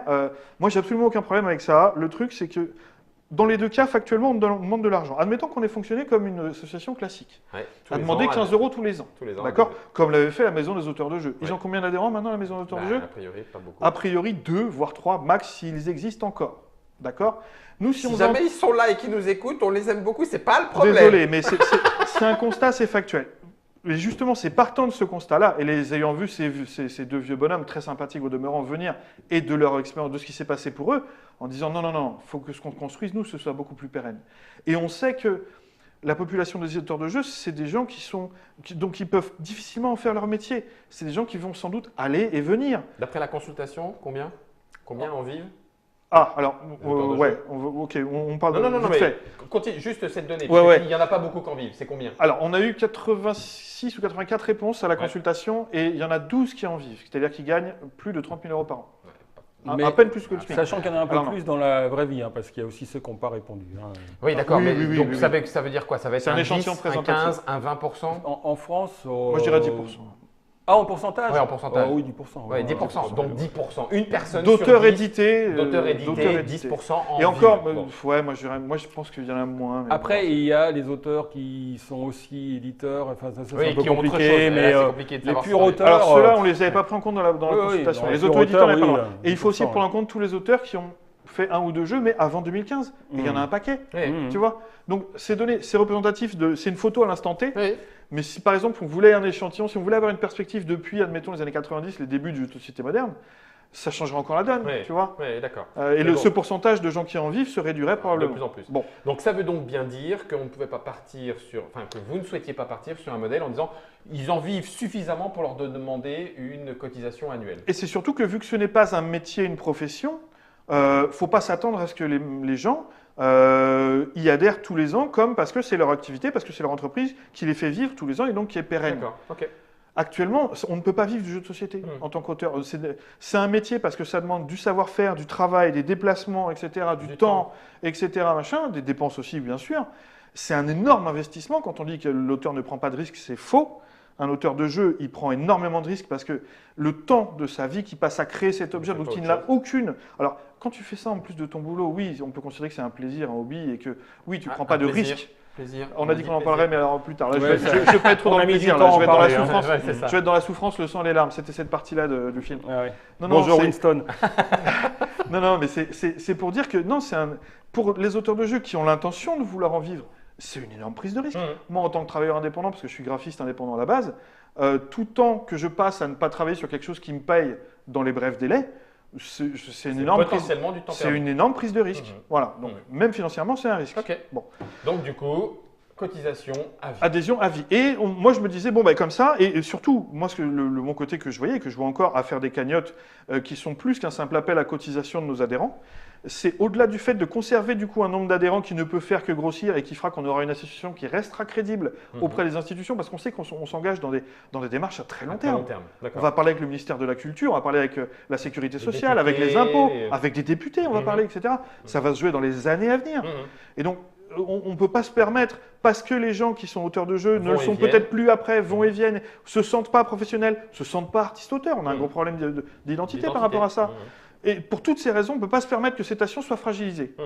Il faut qu'on soit beaucoup plus pérenne. Donc l'adhésion à vie, c'est une solution D'accord. concrète, efficace pour l'être. J'entends. Ok. Après, en corollaire, il faut qu'on trouve de l'argent quelque Après, il faut trouver Voilà. de l'argent. part. Alors, il y a les dons des adhérents. Oui. Enfin, et Les puis cagnottes. Les cagnottes. Ceux qui sont concernés.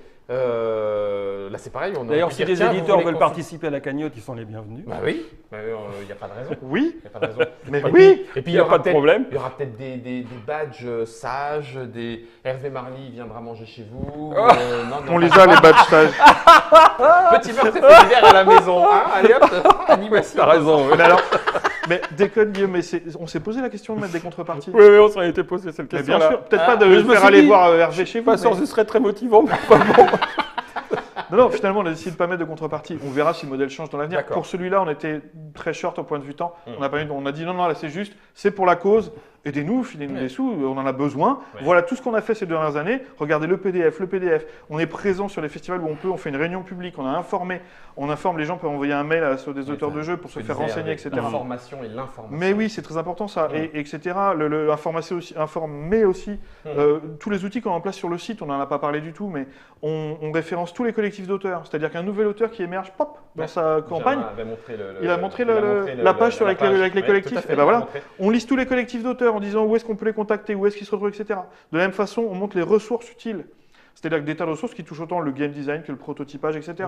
Oui, il y a plein de liens intéressants pour un auteur. Hein. La carte interactive des auteurs de jeux de société. Si tu veux trouver d'autres auteurs autour de toi pour les contacter, vas-y, tu les contactes. Pareil pour les boutiques et les bars à jeux qui veulent contacter les auteurs, ils ont cette carte pour nous inclure dans la vie culturelle des jeux, pour agir en réseau, tout ça. Voilà, tout ça, membres et collectifs, on a tous les magnifiques collectifs avec leurs logos et leurs acronymes incroyables. Il y a un moment où on va tomber en panne d'inspiration, non? Non, je te jure, c'est incroyable. Il va y avoir des trucs de fou. Donc tout ça, la cagnotte va permettre de faire, de terminer et de continuer des actions. Alors, on a passé le seuil qui était indicatif de 2 500 €, qui nous permettait de finir de payer l'avocat. Ce dont je ne doutais pas, parce que, entre autres, et il faut le souligner ici, je savais qu'on allait avoir les dons, des dons assez importants du réseau des cafés ludiques.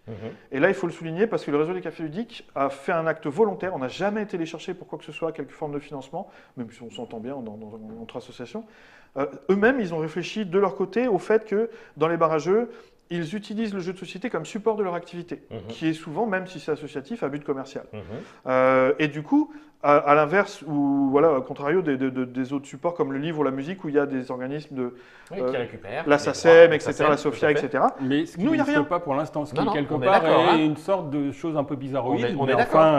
Mais on est trop peu, il y a plein de raisons pour ça. On est trop peu d'auteurs, ça génère pas. Pour l'instant, on va dire que des c'est organismes de collecte. Ça fait parler du jeu, mais quelque part, c'est la seule activité culturelle où tu peux utiliser un support existant sans payer de droit aux auteurs. Quoi que ce soit. Essaye de faire la même chose en montant, en projetant un film ou en montant une pièce de théâtre, ça ne marchera pas. Mais bon.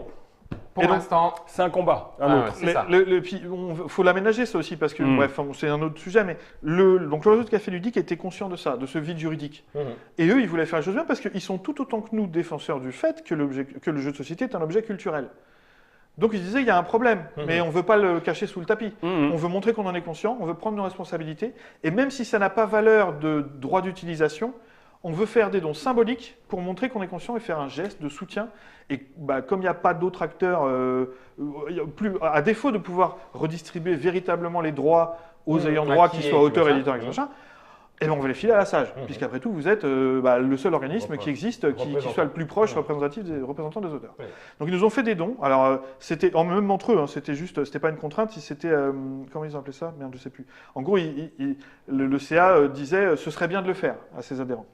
Et après, les adhérents étaient libres de le faire, mais une majeure partie l'ont fait, c'est super. Ils ont donné à un taux de 2% de leur achat total de jeux.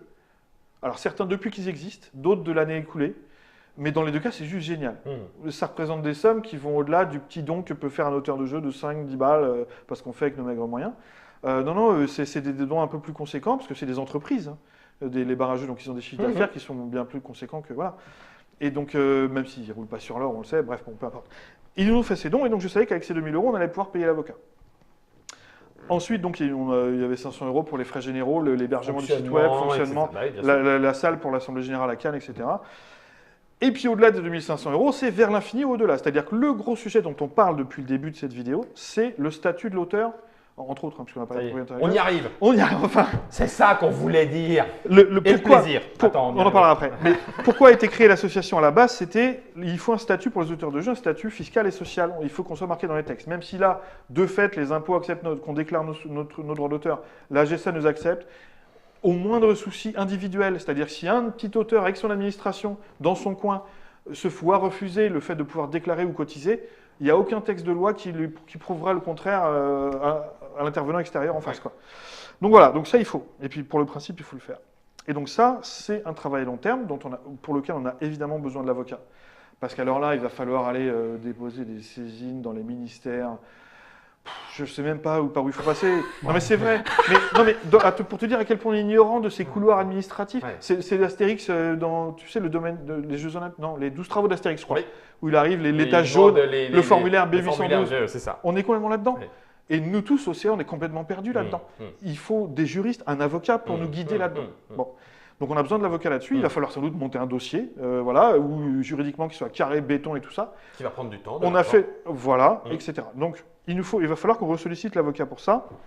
Et donc on ne peut pas savoir à l'avance combien ça va coûter. C'est pas comme un devis de plomberie pour le coup. C'est pas comme un devis de garagiste. Ah oui, ça, le cardan, la courroie, c'est 800 €, ma bonne dame. Non, non. Là, ça va nous demander des milliers d'euros, ça c'est sûr. Mais on ne sait pas sur combien de temps. On ne sait pas sur combien on part. Donc le plus on peut gagner, le mieux c'est, parce que ça veut dire le plus longtemps on pourra travailler avec l'avocat. Il y aura d'autres cagnottes. Alors, en fait, on ne veut pas s'empêcher. La SAGE, on veut pas s'empêcher d'être souple. C'est-à-dire que pour l'instant, c'est le modèle de financement qui est choisi depuis le début de la création de l'association. C'est la première cagnotte qu'on fait. On ne savait pas où on allait. Moi, comme je l'ai dit tout à l'heure, à la base, à la création de l'asso, je comptais vachement sur le fait que les adhérents répondent présent, même si on leur demandait pas de cotiser chaque année, qu'ils répondent présent. Oui, c'est le cas. Ceux qui sont concernés, qu'on voit, etc., qui viennent participer aux réunions publiques, ça, sont concernés, ils ont participé à la cagnotte. C'est cool. Merci à eux, franchement, 1000 fois. Merci beaucoup.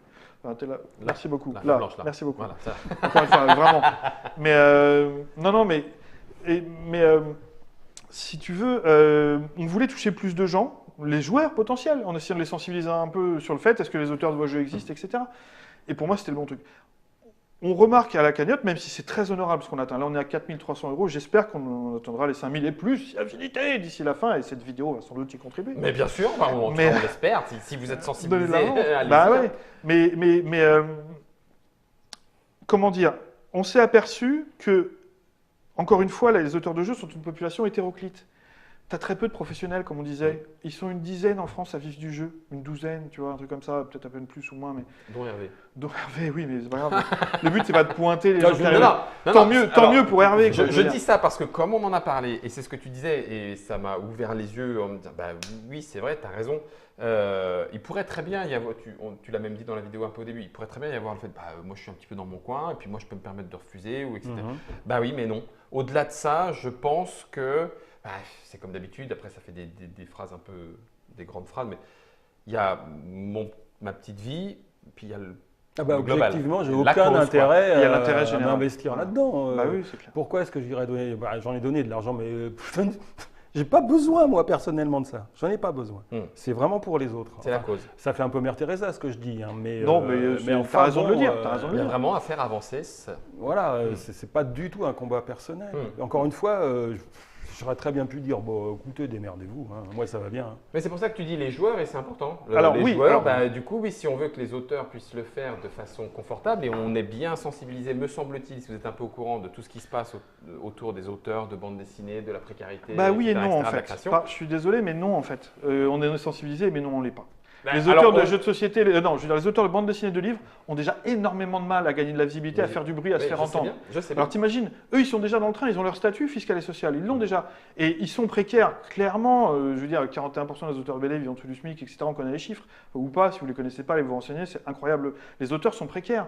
Mais c'est ce que je dis souvent, c'est qu'il y a une espèce d'acceptation, en France c'est plus global que ça, de la précarité de l'auteur. De l'artiste-auteur en général, qu'il soit auteur de jeux de société ou auteur de livres ou dessinés, tu dessines des bonhommes. Attends, déjà, c'est pas un vrai métier. Je vais caricaturer à mort, mais en gros, c'est le fond de la pensée de beaucoup de gens. Et c'est ce que sans méchanceté, hein, c'est comme ça. Attends, déjà, tu te fais plaisir.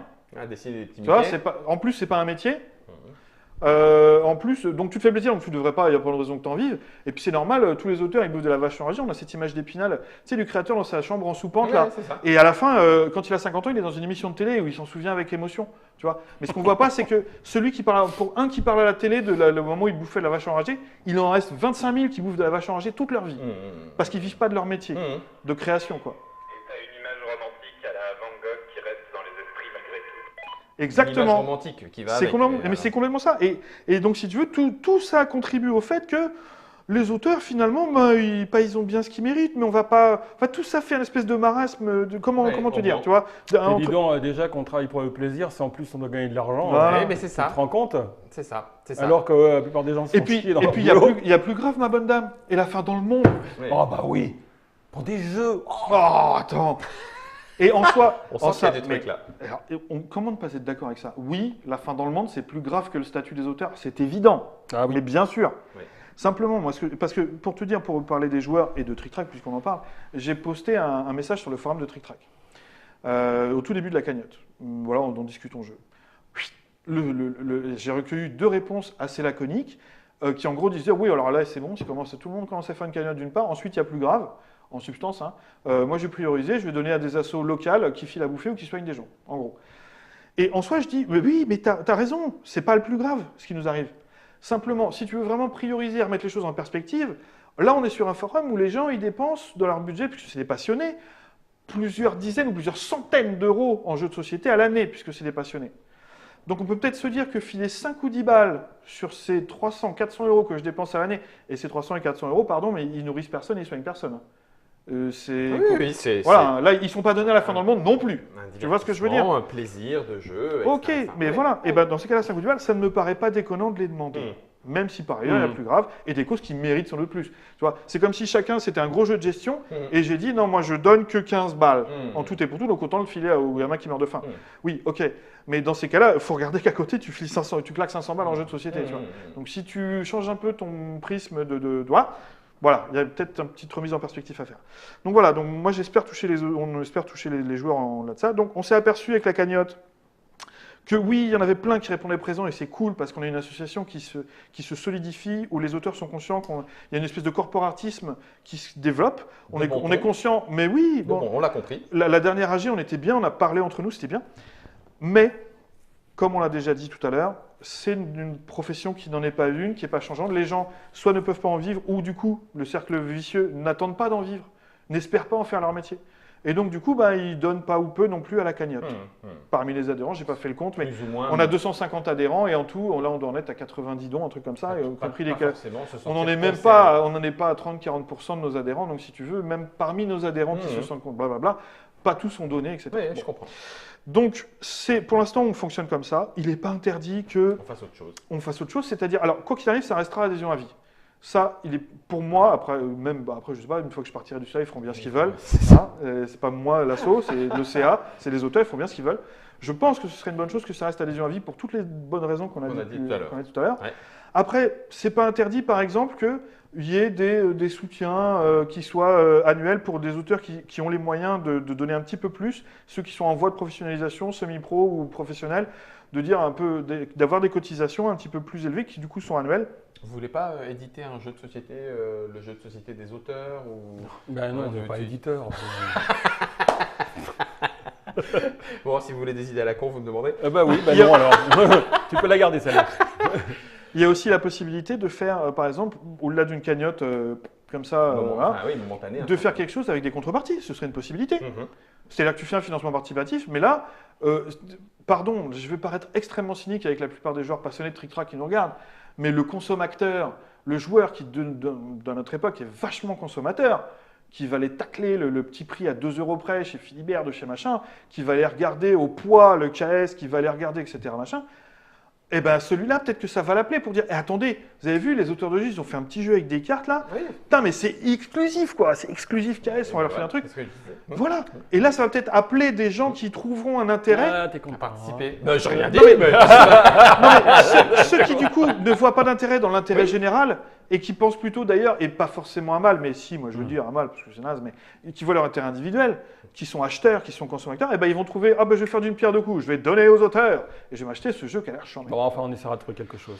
Ouais, il y a des tas de formules. Là, c'est hypothétique tout ce que je dis, ça ne veut pas dire qu'on va le faire. Je dis juste qu'on s'interdit rien de changer. Il y a eu des questions sur le. Ah oui, Bonnie. Alors, il y en a quelques-unes. Comment se fait-il que ces euros dont on vient de parler, les euros pour pouvoir faire avancer le travail, pour pouvoir donner un statut aux auteurs, etc. Pourquoi ne sont-ils pas dans le prix des jeux? C'est-à-dire que directement, on achète pour que l'auteur puisse un peu plus vivre. Est-ce que c'est un problème de rapport de force, pour préciser la question de rapport de force avec les éditeurs Comment te dire attention, nous sommes à 1h18 de vidéo, donc ça veut dire qu'on va certainement rentrer dans des débats qui vont aller encore plus loin. Moi, j'ai des éléments de réponse. Je vais essayer de faire court, d'accord ? Je pense qu'en fait, là, on touche à quelque chose qui est spécifique à notre métier, notre corporation. Si on parle du statut du jeu de société en tant qu'objet culturel, oui, on pourrait penser que éditeur comme auteur, Presque. non, éditeur bien sûr, auteur évidemment. Après, je ne veux pas supputer de l'intérêt de chaque auteur. Distributeur, boutiquier, on va tous les mettre dans l'eau. Distributeurs, ludicaires, ludothécaires sont tous conscients du fait que le jeu de société est un objet culturel. D'accord ? Partons sur ce paradigme. Partons sur ce paradigme. Maintenant, est-ce que tu crois que ça irait jusqu'au fait que tous seraient prêts à accepter que qu'on ferait augmenter le prix des jeux pour que le jeu de société soit reconnu comme objet culturel dans les textes et donc que par effet de rebond, l'auteur ait un statut. Moi, je vais te le dire direct, pour l'avoir abordé avec certains éditeurs et d'autres gens du milieu ludique, même pas en rêve. Attendez, vous prenez les consommateurs pour des poireaux, on ne va pas augmenter le prix des jeux, on ne va plus être compétitif, etc. etc. Donc c'est une forme de cynisme, pragmatisme, appelons ça comme on veut. Pour l'instant, ce n'est pas le cas. Mais non, c'est pas possible. Non, c'est trop compliqué à mettre en place. Après, à la rigueur, il y a quelque chose qui a été mis en place pour le cinéma, mais c'est pas transposable avec le CNC et compagnie, où Jack Lang avait dit on va faire un truc super marrant. On va faire une taxe sur les films étrangers pour financer le cinéma français. Bon, c'était vachement bien parce que ça permet au cinéma français d'exister encore. Un des rares, à part le cinéma indien. Voilà. Britannique un peu quand même. Britannique, mais en fait, il y a plein de cinémas européens, enfin mondiaux, qui sont financés par cet intermédiaire-là, par les producteurs français. On va dire. Bon. Mais qu'est-ce qu'on va faire? On va pas monter sur les jeux de société, qui a une part du prix qui gagne dans une cagnotte, et puis elle est versée comment? Parce qu'en fait, c'est aussi un système un peu biaisé, hein, on va dire, hein, l'attribution du fonds de soutien. Bon, c'est pas non plus, ça marche pas aussi bien que ça. À partir du moment où il y a une règle. Et il faudrait déjà que le jeu de société soit reconnu par le public et donc par la législation. Déjà, là, tu parles d'organismes comme le CNC qui existe. On est très loin d'avoir ce type d'organisme pour le jeu de société. Mais 10 millions, on a 10 on est millions à 50 ans de d'avoir ça. C'est ça. Tout à fait. Donc on est très loin. Là, on est vraiment les premiers pas sur la lune. Quoi. Donc merci pour l'idée, mais c'est complètement irréaliste. Voilà, c'est complètement irréaliste. Voilà, c'est ça.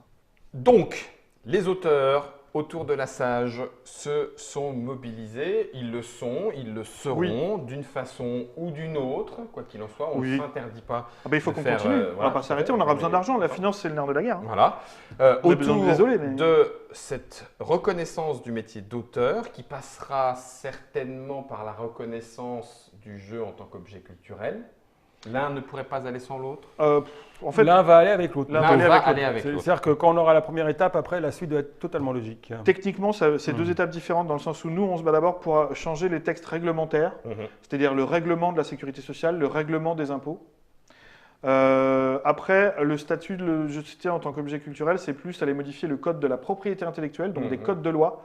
Et donc ça, il faut que ça passe à l'Assemblée nationale, alors que tout ce qui est les règlements, ça peut se faire d'une popote en interne avec des circulaires et des machins. D'accord. Tout ce qui doit modifier les codes de loi, il faut que ça passe à l'Assemblée, il faut que ce soit des députés. Ça demande, et donc qui dit député, il faut qu'ils soient alertés de ça. Quel député connaît les problématiques de cette société? Je veux dire, quand on les voit rigoler, quand un député évoque l'e-sport, par exemple, il y avait eu, je ne sais plus, je crois Mounir Majoubi ou un truc comme ça qui avait évoqué ça, ou un autre député dont je ne me rappelle plus, qui avait évoqué l'e-sport en évoquant quelques chiffres, en disant regardez les compétitions StarCraft, d'Overwatch, etc., ce que ça génère comme moquerie. Non, comme chiffre d'affaires, comme public, etc. Et dans l'Assemblée nationale, ils faisaient tout cela, mais ils riaient comme des tas de vieux bonhommes. Donc, c'est pas possible. Là, on est à milieu de pouvoir faire admettre ça par le biais de l'Assemblée nationale. Ça va demander en amont un gros travail de reconnaissance auprès du public et par effet de rebond auprès des politiques. Et puis, encore une fois, et là je vais encore parler de ça, on est dans des temps où clairement il y a des problèmes plus graves qui occupent les sujets de conversation de l'Assemblée, etc. Donc quoi qu'il en soit, ce n'est pas pour autant que la cause ne doit pas continuer et perdurer. On va terminer 5 dernières minutes déjà pour se dire, ça fait déjà presque 1h22 malgré tout. Il y a des bavards. Oui, mais bon, auteur de jeu, jouer, plaisir. Oui, bien sûr. Alors donc du coup, est-ce que malgré tout, messieurs, membres de la Sage, est-ce qu'on reste en ayant un peu conscience de tout ce qu'il y a derrière, est-ce qu'on peut continuer de donner envie à des gens de faire des jeux, d'être auteur de jeux? Parce qu'il y a quand même du plaisir à le faire.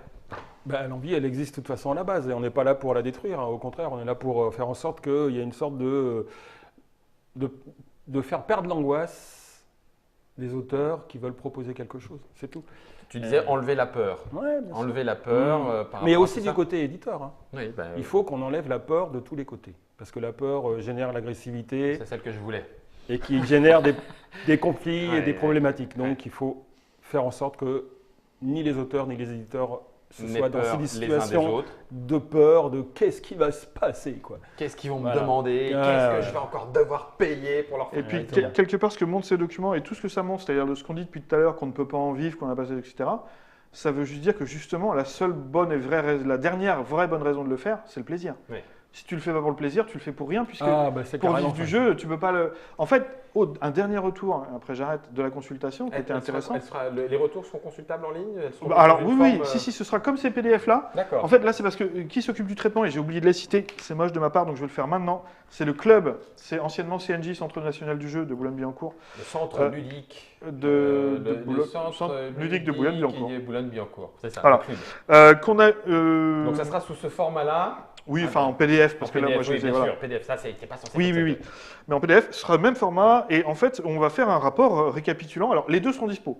Les données brutes pour que chacun puisse se faire son idée. Et nous, on fera une version interprétée, Travaillée. enfin travaillée, c'est-à-dire où il y aura eu des Analyse croisements des chiffres, d'analyse, des ok. chiffres, Ok. etc.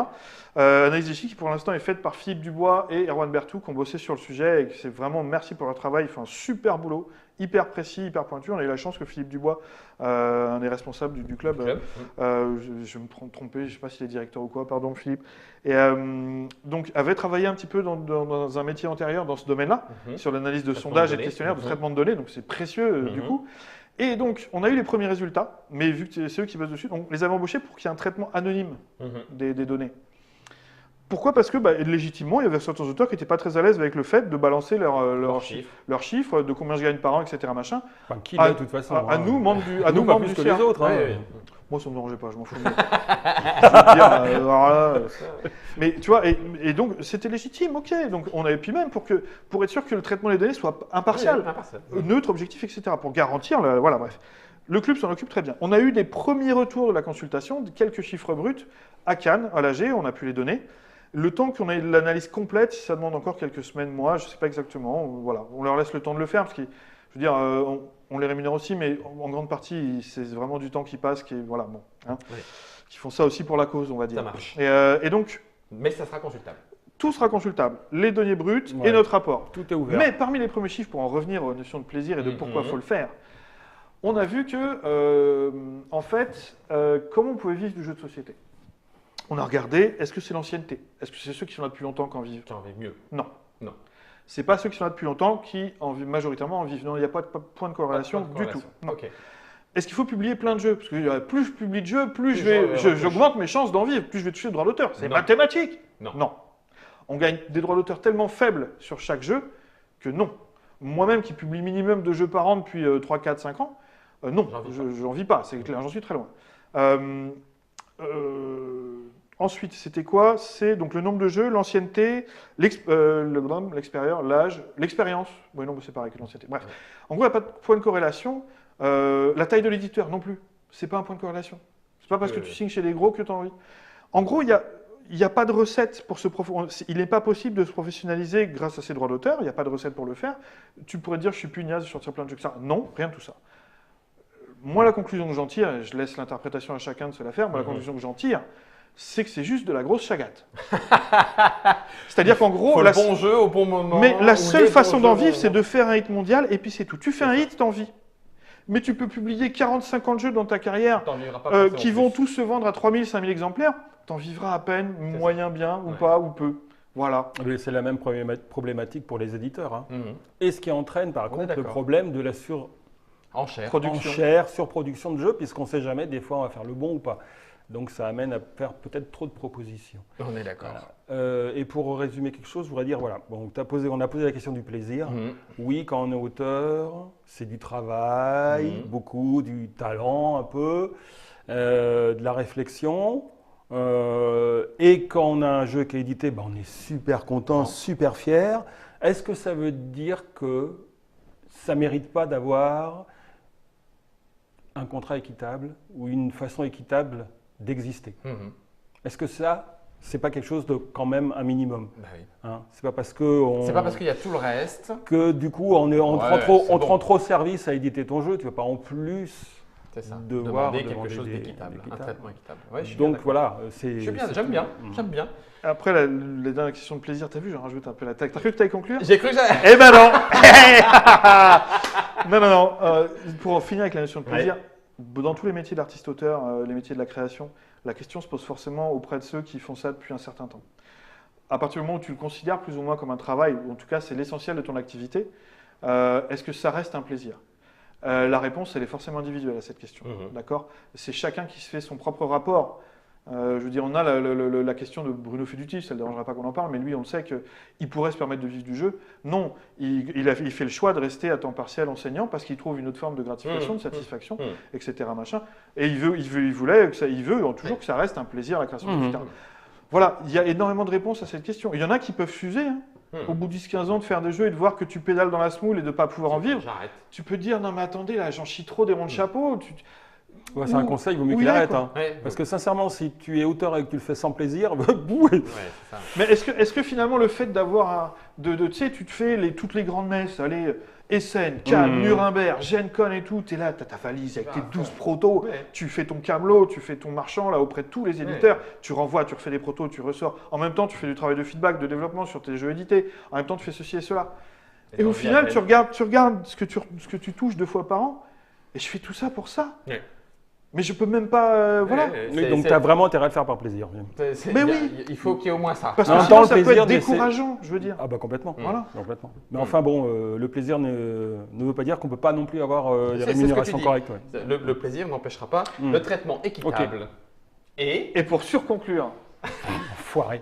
bah, J'avoue, combo. je vais le laisser conclure. Attention. Germain, Vas-y, l'image, ouais. je suis Henri, et Non. il va conclure après. Donc, C'est pour finir et revenir, parce que c'est souvent une des autres idées reçues. On a tendance à dire que, ah bah oui, mais du coup, si les auteurs ne gagnent pas assez d'argent, c'est la faute des éditeurs. Les éditeurs bouffent toute la thune et les éditeurs ne payent pas assez les auteurs. Ou les distributeurs.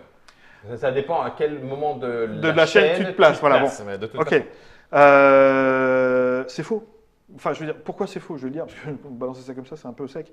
En gros, les éditeurs eux-mêmes, alors je ne veux pas reprendre le mythe de l'épouvantail en disant que les éditeurs ne gagnent pas d'argent. C'est pas vrai, il y a des éditeurs qui gagnent de l'argent, il y a des gros éditeurs. Oui, la preuve. Comme chez les auteurs, il y a en des qui se éditeurs. développent, il y en a qui Il y a les embauchent, éditeurs il y qui en ont a du succès, qui gagnent de l'argent, et il y en a un certain nombre qui sont petits, qui ont du mal à gagner de l'argent, oui. Donc il y a des gros et des petits éditeurs, comme il y a des gros et des petits auteurs, Il y en a qui etc. se développent, il y en a qui se Donc développent on ne peut pas faire de généralité au niveau des éditeurs en disant mais les éditeurs ne gagnent pas l'argent, c'est pas vrai, il y en a qui gagnent de l'argent. Ceux-là ne rémunèrent pas mieux pour autant leurs auteurs. Bon. Mais pour autant, c'est pas enfin je veux dire, ils font tous avec les mêmes contraintes. Le jeu de société est un objet cher à produire, beaucoup plus cher qu'un livre, beaucoup plus cher qu'etc. Donc ils ont des marges bien moindres et ils peuvent pas se permettre, oui. Alors après c'est discutable dans quelle manière on peut ou pas se permettre, machin, de rémunérer mieux les auteurs. Mais dans la majeure partie, ils peuvent difficilement se permettre de rémunérer mieux. Certains pourraient peut-être se permettre de le faire plus. Qu'ils le fassent ou pas, c'est un autre débat. Oui, Mais- libre à eux. Bon, en majorité, les petits moyens éditeurs ne peuvent pas se permettre de rémunérer plus. Et d'ailleurs, paradoxalement, c'est les petits et les moyens éditeurs qui font les meilleurs contrats, qui proposent les meilleures rémunérations aux auteurs. Ah, d'accord. Voilà. Bref, donc juste pour dire, donc moi, ma conclusion, moi que j'en tire, Oui. et je laisse les interprétateurs sur ce Conclure. conclure d'eux-mêmes et se poser cette question, c'est est-ce que finalement, si le jeu ne permet pas à tous les intervenants de sa production d'en vivre, est-ce que ça signifie pas qu'il est juste pas assez cher? Est-ce que le jeu de société, il ne devrait pas être plus cher? On peut se poser la même question que pour le litre de lait, que son producteur, il n'en vit pas à cause de On est la calice d'accord. et machin. On C'est part quoi sur l'objectif? du débat plus sociétal. Oh là là, mon Dieu. Oui, on part Mais sur c'est du une des débat plus questions à se poser. sociétal. Oui. Donc, ce que je veux dire, répondre trop vite par les auteurs payent pas assez, les éditeurs payent pas assez les auteurs, c'est simpliste. Les éditeurs ont leurs contraintes également. Ok. Oui, ça pourrait être fait mieux, mais on espère pour eux qu'ils aient eux-mêmes plus de marge de manœuvre. Et que du coup, au final, si chacun est obligé de prendre ses aises pour arriver à en vivre, le dernier qui ne peut plus se permettre, c'est le client. Oui. Et là, je renvoie à chacun à ses habitudes de De consommation. consommation. Voilà. C'est bien pour ça que c'était Ok. sociétal. Merci beaucoup Hervé. Bah, merci à toi. Merci beaucoup Henri. Merci à Tric Trac. On aura été La jusqu'au cagnotte bout du litchi. bout. Oui, c'est ça. La cagnotte. L'adresse, on a- Romain, Germain, Germain. Jérémy, Justin, Sage. l'adresse de la litchi, cagnotte. Sage, litchi, bam. Yes, merci. Voilà. Il y a Bah, c'est l'adresse ça, ouais. Je peux Vous la retrouvez. Oui, elle est là-haut. Ouais, elle est là-haut. Vous la retrouvez Bon, sur le j'espère que litchi. c'est visible l'adresse. Et puis sinon, normalement, si les sbires de la Sage ont bien fait le boulot, Ça devrait être partagé par la page Facebook. Ça a été fait. Non, mais ça a été fait. Hein. Ils ont partagé les éléments pendant qu'on discutait sur le. Donc sur tous les le liens live. vers la cagnotte, allez-y. Bon, si on n'a pas dit trop de conneries, même si on a été un peu confus et divers et variés. Non. Moi, je trouve que ça a été organisé. Et si vous ne l'avez pas déjà fait, allez-y, donnez-nous une piécette. Voilà, ça fera du bien à ceux. Pourquoi, si vous regardez cette vidéo, c'est que vous êtes sans doute passionné de jeux de Intéressé. société. Surtout si vous êtes arrivé au bout de l'heure et demie qui est la durée. Bon, on savait. Mais c'était intéressant. On ce qu'on a dit. s'était donné 1 heure et de toute Ah bon façon. Moi, j'étais pas au courant. Moi. Bon, ça s'est senti un peu. Quoi qu'il en soit, moi j'ai adoré de passer ce moment-là parce qu'il y aura encore beaucoup à dire, Ouais. y compris sur la création. On ne Oui. s'est pas arrêté hein, sur l'acte créatif. On en reparlera une Pourquoi fois l'acte prochaine. créatif Voilà. Qu'est-ce qui vous amène à poser une idée? Quelles sont les envies qu'il y a derrière? Mais comme tu le disais hors caméra, ça vaut le coup de toute façon de s'interroger sur pourquoi est-ce qu'on crée, pourquoi est-ce que je le fais, pourquoi est-ce que je le mets entre les mains d'autres personnes. Il y aurait de quoi donc en discuter encore des heures et des heures. Merci à vous d'avoir été là, merci à Germain d'avoir été des nôtres. Il y a la cagnotte, vous avez l'adresse. On se retrouve sur Trick Track pour d'autres émissions, sous d'autres cieux ou pas. À tout bientôt. Au revoir.